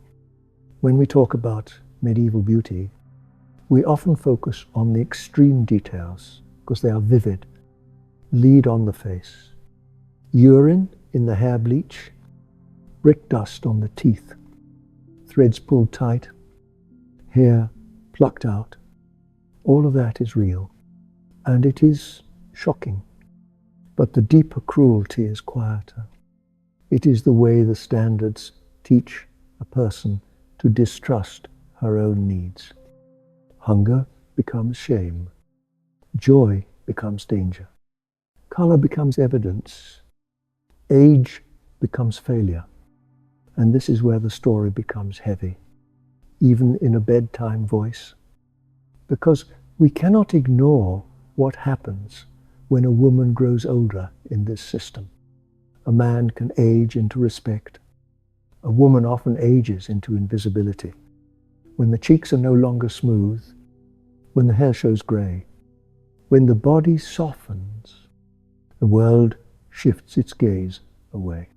Sometimes that brings relief, sometimes it brings fear, sometimes it brings both. A widow may gain freedom in property and decision, but she may lose the protective cloak of admiration. And in a world that links beauty to virtue, losing beauty can mean losing trust. That is why older women were sometimes feared, not because age is evil, but because age breaks the illusion.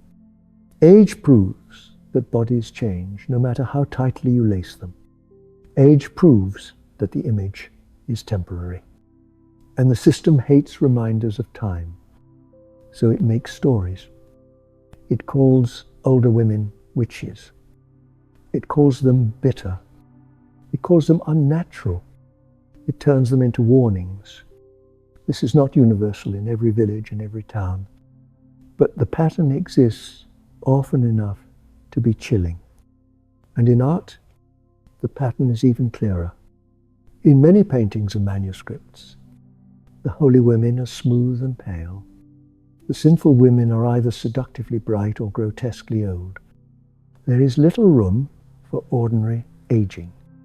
Ordinary aging is too honest. Now, it would be unfair to end the story there, in only darkness, because human beings are always more complicated than the rules that try to define them. Women were not empty mannequins waiting to be dressed. They were thinkers. They were friends. They were rivals. They were daughters and mothers. They were clever and tired and brave in quiet ways. They told jokes in kitchens. They whispered stories in bed. They exchanged recipes and secrets. They learned who could be trusted and who could not. They found small spaces of control inside big systems. One woman might use her perfect modesty as camouflage, smiling gently while she steers a conversation toward her own advantage. Another might choose a slightly bolder veil, not enough to break the rules, but enough to remind herself she has a self. Another might join a convent, not only for faith, but for escape, because the convent offered a different kind of life.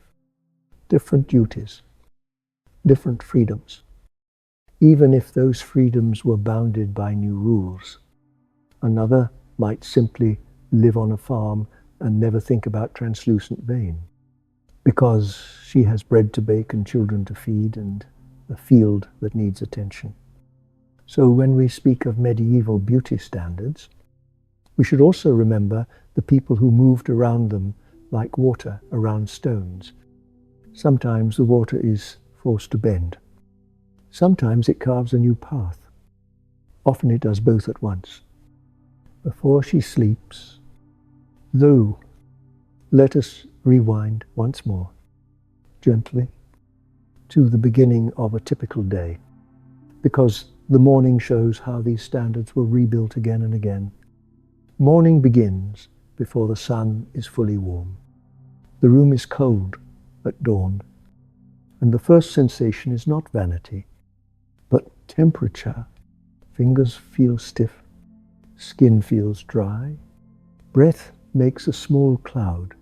A maid may arrive with a lantern, moving carefully, so the flame does not smoke the fabrics. She carries a basin and a jug. If the household is wealthy, the water might be warmed a little. If not, it is simply water. And water itself is precious, even in grand houses. It is not endless. It must be carried, heated, guarded. The maid places it down, then lace out linen. Clean linen is the quiet pride of a well-run home. It tells the world that the lady is cared for, that the house is orderly, that the servants have done their duties, that money exists for soap and time exists for washing, and because soap is not always the sweet bar we imagine. The washing is work. Soap might be made from animal fat and lye, strong enough to bite the skin. Ash might be used, herbs might be used. The results are not scented softness, but cleanliness in the medieval sense, a practical state that means less itch, less smell, less visible green. So the shift goes on first. Then the stockings, then the layers that shape, and already the day's rules are on the body.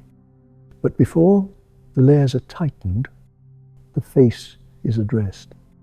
The maid dampens a cloth and wipes the cheeks and brow. If the lady has sensitive skin, the maid may use rose water. Rose water is not only luxury, it is also comfort. It cools, it soothes, it smells like a garden in a stone room. Sometimes the lady herself owns small bottles, little treasures kept in a box with a lock. Some are gifts, some are purchases, some are made in the household stillroom, where herbs are distilled and vinegars are infused. There might be a vial of lavender water, calming and clean. There might be a tiny pot of balm made from beeswax and oil, used for lips and hands. There might be a powder wrapped in parchment, parley and fine, meant to blur the sun's honesty into aristocratic smoothness. Not every household has these things, and not every woman uses them daily.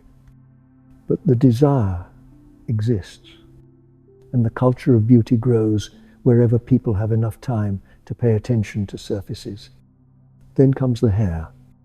Hair is a strange frontier in medieval life. It is intimate, and yet it is public. It can be a sign of youth, a sign of fertility, a sign of temptation, a sign of devotion. It is loved, controlled, feared in some places and periods. Women's hair is kept covered almost always in public. The veil is not only modesty, it is a social signal that says, I am within the rules. I am not inviting trouble. I belong. Yet even when it is covered, hair is worked on. It is brushed with combs made of bone or wood. The comb teeth are close because lice exist, and lice do not care about status. A lady can be perfumed and still have itching. A servant can have clean linen and still find knits. That is the reality beneath the ideal. So combing is both grooming and prevention. It is a quiet battlefield. If the household can afford it, the hair may be scented lightly, not to deceive, but to comfort. A little rosemary, a little rose, a little violet. Braids are made, braids are pinned, braids are wrapped close to the head. The shape is meant to look orderly and contained, not wild and loose. Loose hair is powerful in medieval symbolism. It is associated with the unmarried, with the bride, with the saint in ecstasy, with the sinner in scandal, because it carries the idea of being unbound. That is why so many rules push hair toward binding, so the braids disappear under linen, under caps, under files. Sometimes, in certain fashions, the hairline is altered. A forehead is made larger. Eyebrows might be thinned. The goal is a smooth, high, quiet face that reads as refined. It is not universal, and it shifts across regions and decades. But the impulse is recognizable. The face becomes a canvas where culture paints its values. And once the hair is contained, the dressing continues. The lacing, the pinning, the fastening of sleeves, the settling of fabric so it falls in the correct lines. The lady may stand with arms lifted as the gown is pulled into place. The maid may tug carefully at the seams, smoothing wrinkles, checking how the cloth behaves in light. Cloth is not simply cloth here. Cloth is wealth. Cloth is law. Cloth is identity. A certain color might be expensive because the dye is hard to make. A certain fur might be restricted to certain ranks. A certain trim might be whispered about if it seems too bold. And so the lady learns to dress not only for comfort, but for reading. She dresses so that others will read her correctly. Respectable. Not too proud. Not too poor. Not too forward. Not too plain. Not too bright. Not too free. Always balanced on a narrow bridge between admiration and suspicion. And then, perhaps, the final touches. A ring, a belt, a rosary, a brooch holding a veil, a small pouch at the waist containing a scent, a needle, a charm, a letter, a prayer written small. Objects carry stories. When you imagine medieval beauty, you can imagine the objects as well, because the objects are the quiet partners in the performance. A comb that has been used 1,000 times. A mirror that has seen 1,000 anxious faces. A box of pins. A little knife for trimming thread. A cloth for polishing metal. A jar of balm. A sprig of herb tucked into linen.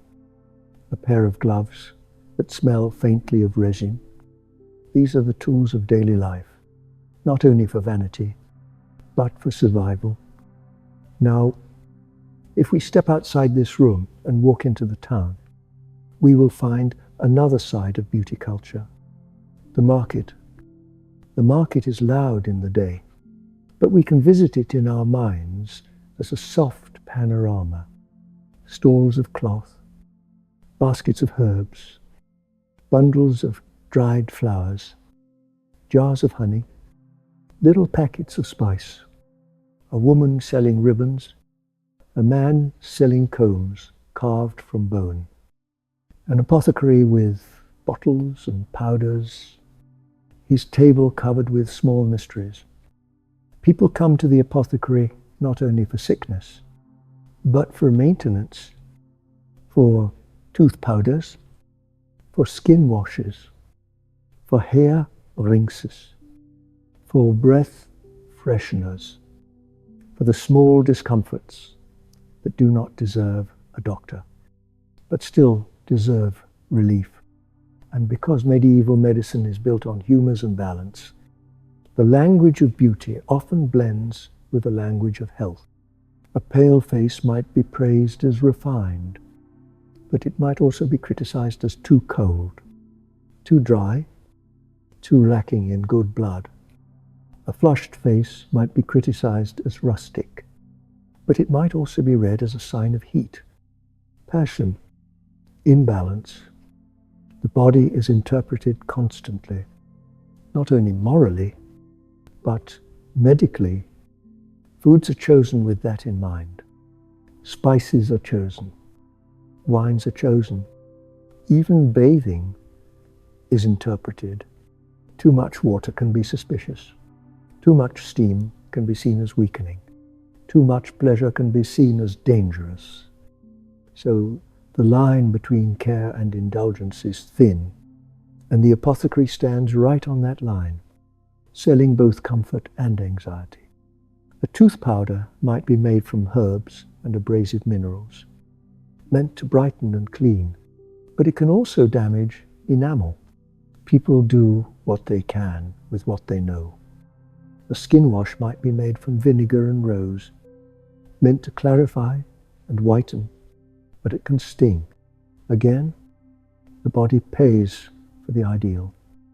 And what is most haunting is that these products are not always chosen freely. They are chosen because the social reward for appearing correct is so strong. Now, it is worth remembering that these pressures do not belong only to women. Men in the medieval world also managed their appearance, not always in the same ways, and often with more freedom. But the gaze exists. A nobleman's hair may be trimmed in the fashion of the moment. His beard may be shaped, or he may be clean-shaven, depending on time and place. He may use perfumed oils. He may wear fitted clothing that shows wealth and control.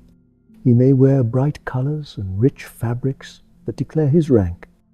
A knight's body is also a surface, a symbol of strength and discipline. He is expected to look capable. He is expected to look commanding. He is expected to look like the role he plays. And yet, the consequences are different. A man can be flamboyant and still be powerful. A woman can be flamboyant and be called dangerous. A man can age and be called wise. A woman can age and be called suspicious. That imbalance is one of the quiet engines of medieval beauty culture. Now, let us step further outward, beyond the court, beyond the town, into the countryside, because beauty looks different there. In the fields, the sun does not ask permission. It darkens skin. It roughens hands.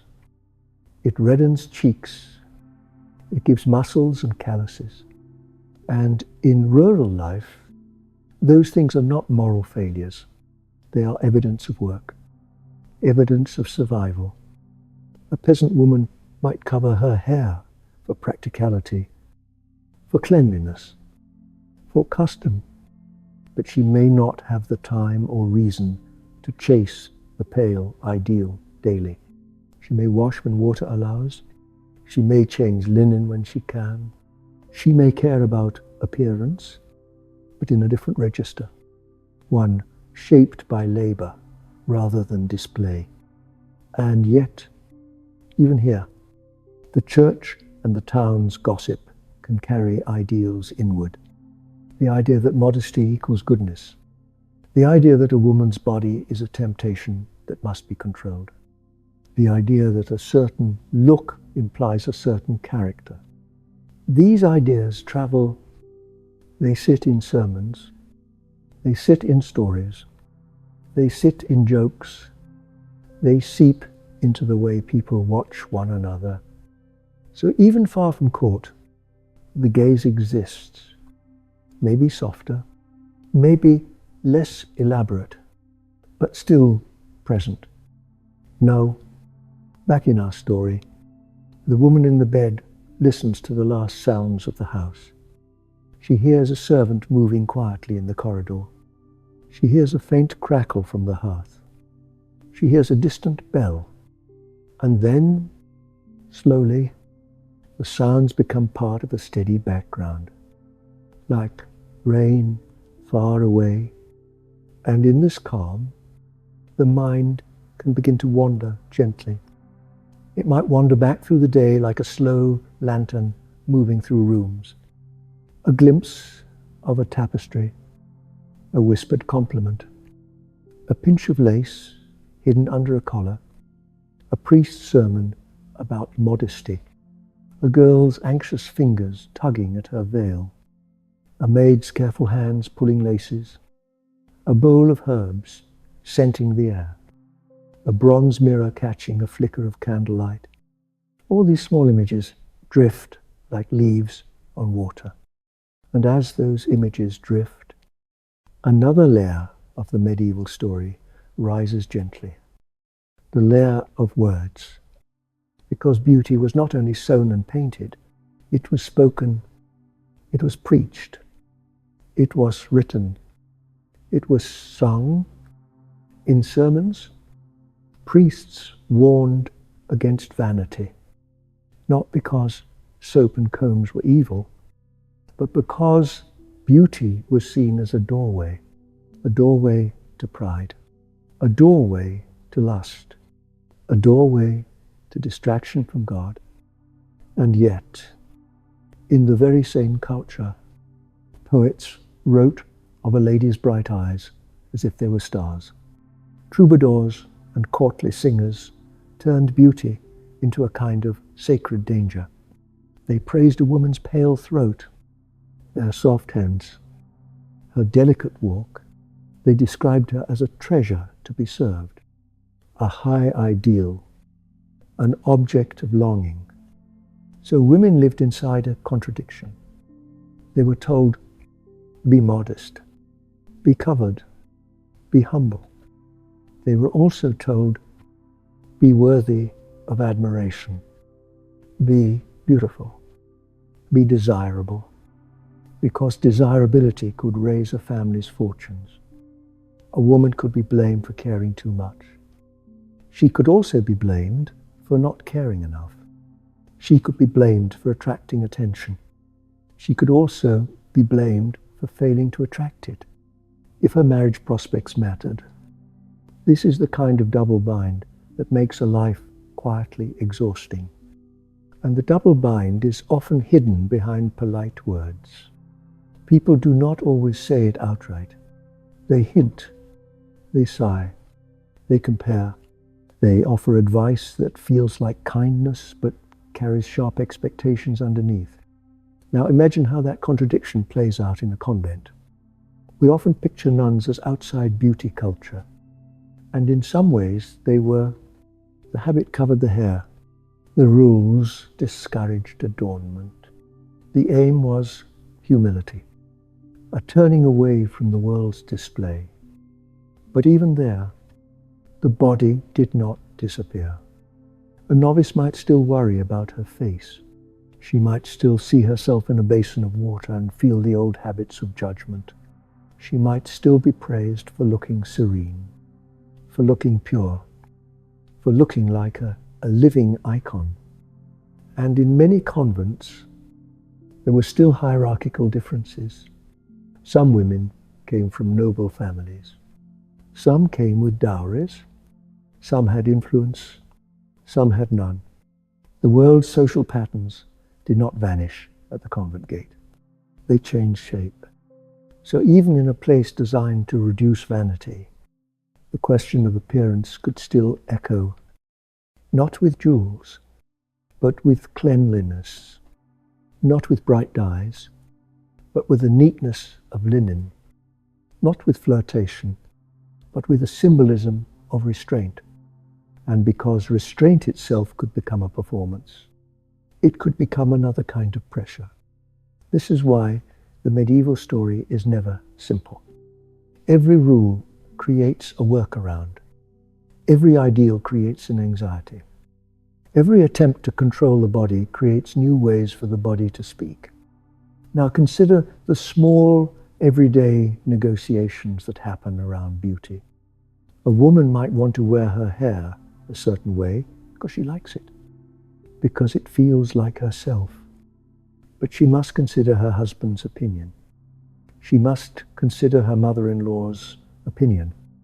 She must consider her confessor's opinion. She must consider the eyes of other women who are also watching, not always out of cruelty, but out of survival in a hierarchy. Comparison becomes a habit. People compare because they want to know where they stand. And in courts, where position can change with a whisper, women compare because they cannot afford not to. A slightly richer fabric can suggest a new favor. A slightly different color can suggest a new alliance. A new brooch can suggest a new intimacy. A tighter sleeve can suggest boldness. A looser veil can suggest invitation. In such a world, style is not only style, it is information. So the morning dressing becomes almost like writing a message that everyone will read, whether you want them to or not. Now, for a calmer image, imagine a laundry day, because laundry is the hidden machinery behind beauty. Clean linen is what makes people look fresh. It is what stands in for bathing. It is what keeps skin from rubbing raw under wool. It is what takes sweat and keeps it from becoming visible evidence. Laundry is hard work. Water must be carried. Soap must be made. Cloth must be scrubbed. Then it must be wrung out, heavy and wet, then hung or laid to dry, then smoothed, then folded. In towns, laundresses are essential. In households, servants do the labor. In villages, women do it themselves. So the ideal of a spotless lady is built on somebody else's wet hands. This is not a moral accusation. It is simply the structure of the world. Beauty requires labor, and the labor is often hidden. And sometimes the hidden labor becomes visible in small ways. A lady's hands might be soft, but her maid's hands are cracked. A lady's linen might smell of lavender, but the laundress's back aches. A lady's cheeks might be pale, but the servant's cheeks are red from steam. These contrasts exist quietly, like shadows under bright cloth. Now, step forward in time through the medieval centuries, and you will notice that fashion shifts again and again. Sleeves widen, then narrow, necklines rise, then lower. Head coverings become elaborate, then simple. Some eras prefer tall, sculpted shapes. Some prefer flowing lines. But beneath the shifting forms, the same engine often hums. Control, status, the need to be read correctly, the need to be safe, and perhaps in some small corner, the desire to feel beautiful for yourself, not only for others. That desire is human, and it is not a sin to notice it. It becomes painful only when it is turned into obligation, when it is used as a weapon, when it is made into a test of worth. So tonight, we end. You can hold both truths at once. Yes, medieval beauty culture could be harsh, controlling, and harmful. And yes, within it, people still found softness. A woman might take pleasure in the smell of rose water, not because she is trapped, but because she is human and she likes comfort.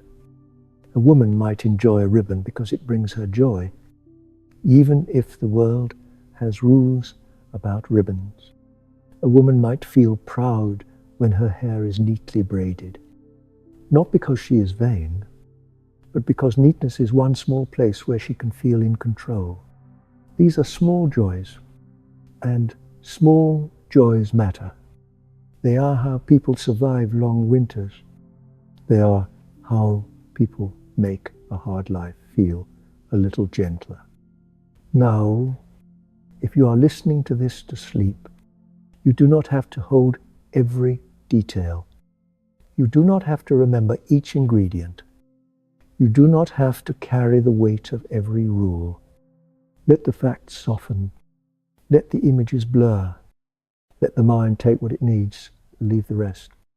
But before we close the final door of tonight's story, let us speak gently about the thread that ties medieval beauty to the world outside your window.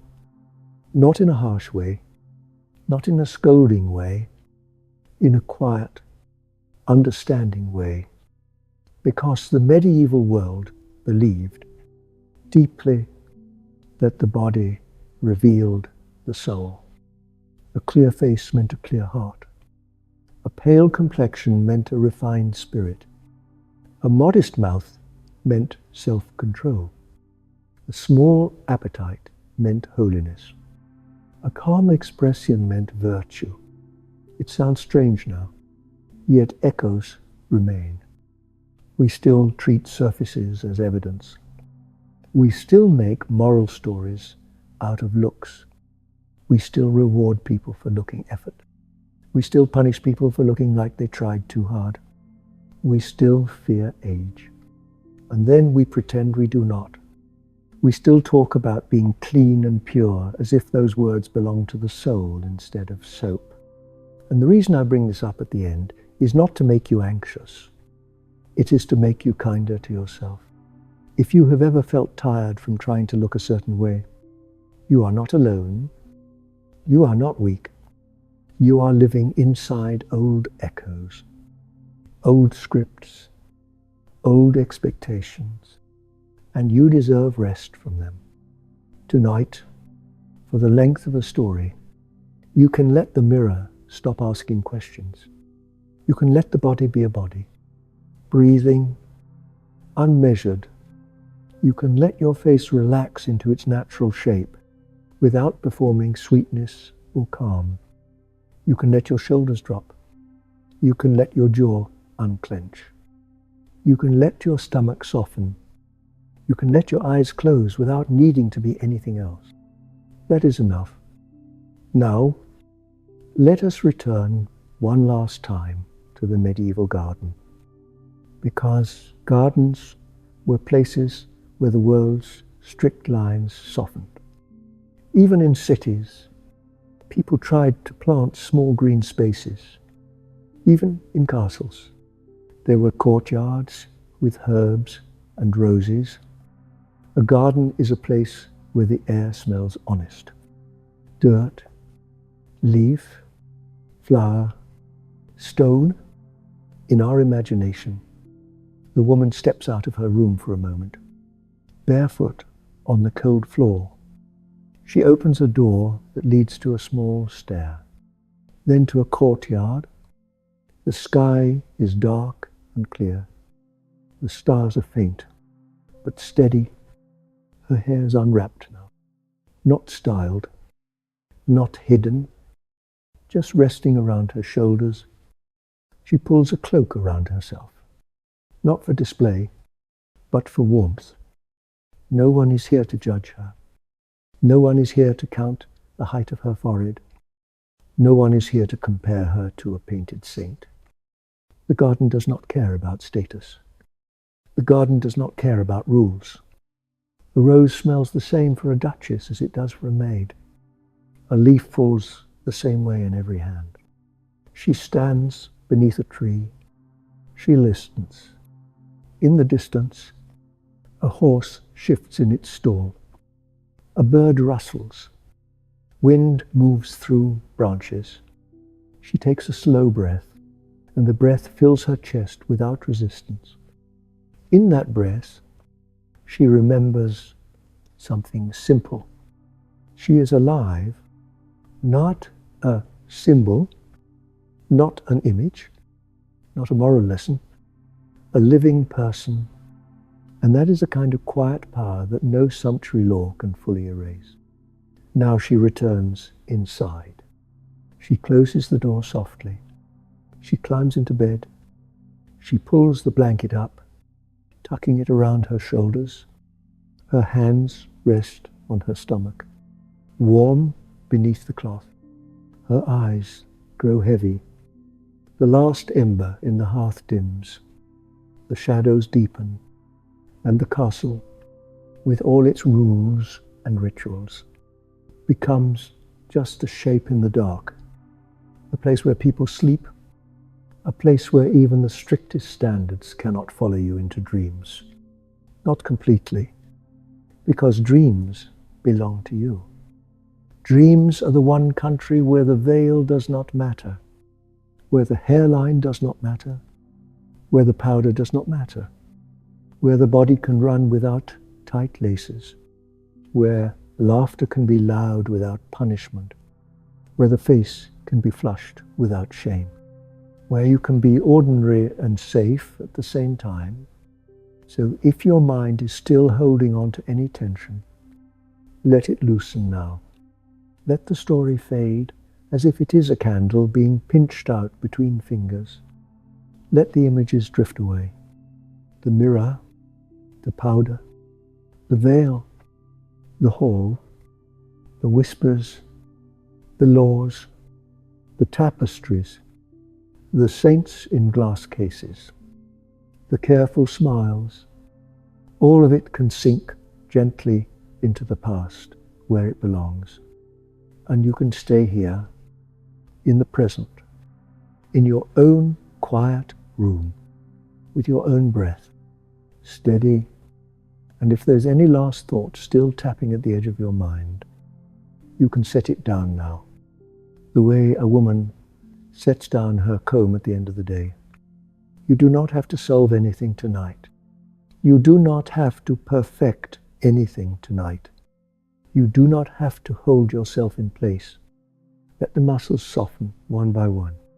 Forehead smooth, eyes heavy, tongue resting, shoulders sinking, hands warm, breath slow. Imagine the medieval household settling like dust after movement. A curtain stills. A candle, guttering in a corridor, finally goes dark. A cat goes on a step. Somewhere, a small prayer is whispered, not for beauty, not for approval, just for safety and for mourning. And in the quiet after that prayer, everything becomes simpler. There is only the body, doing what bodies have always done, breathing, resting, healing, dreaming. Let the old standards stay in the past. Let the old mirrors grow dim. Let the old whispers fade into the stones. And let your own room, your own night, become the only place that matters now. Take one more slow breath. In through the nose, out through the mouth. Easy and unhurried. As you breathe out, imagine you are letting go of one last bundle of pins, one last tight knot of ribbon, one last layer of cloth that does not belong in sleep. The day can fold itself away. The hall can empty. The market can close. The chapel can quiet. The garden can darken into a simple scent of leaves. And you can drift the way a boat drifts when the oars are finally laid down, moving without effort, carried by the calm water of night. Nothing to prove, nothing to hold up, only rest, arriving gently. If your thoughts try to return to faces and rules and mirrors, let them pass like clouds. You do not need to chase them. Just notice them and let them move on. The medieval world can stay behind its stone walls, behind its veils, behind its old candle smoke. Here, in your own night, you are allowed to be unobserved. You are allowed to be enough, exactly as you are. Let the last candle in the story go out, not with a snap, but with a soft thinning of light. The glow shrinks, the shadows grow gentle, and the room becomes safe darkness. In that darkness, your breathing can become the only sound you follow, slower and slower, until sleep takes you quietly. Somewhere far away in the story, the bell stops counting hours. Somewhere closer, a blanket settles, and somewhere inside you, the effort of the day loosens its grip, as if a hand has finally unclasped. You can sink now, deeper into stillness, deeper into comfort, deeper into sleep. The story is finished. The rooms are quiet. The door is closed. And you are free to rest, with nothing else asked of you, for as long as you need. Sleep can come in its own time. You do not have to force it. Just keep breathing and let it arrive like a slow tide, gentle and certain. If you wake later in the night, that is all right too. You can return to this quiet place in your mind, where the fire is low, the mirror is dim, and nothing needs to be performed. Only a slow breath, and then another, until you are calm again. Good night.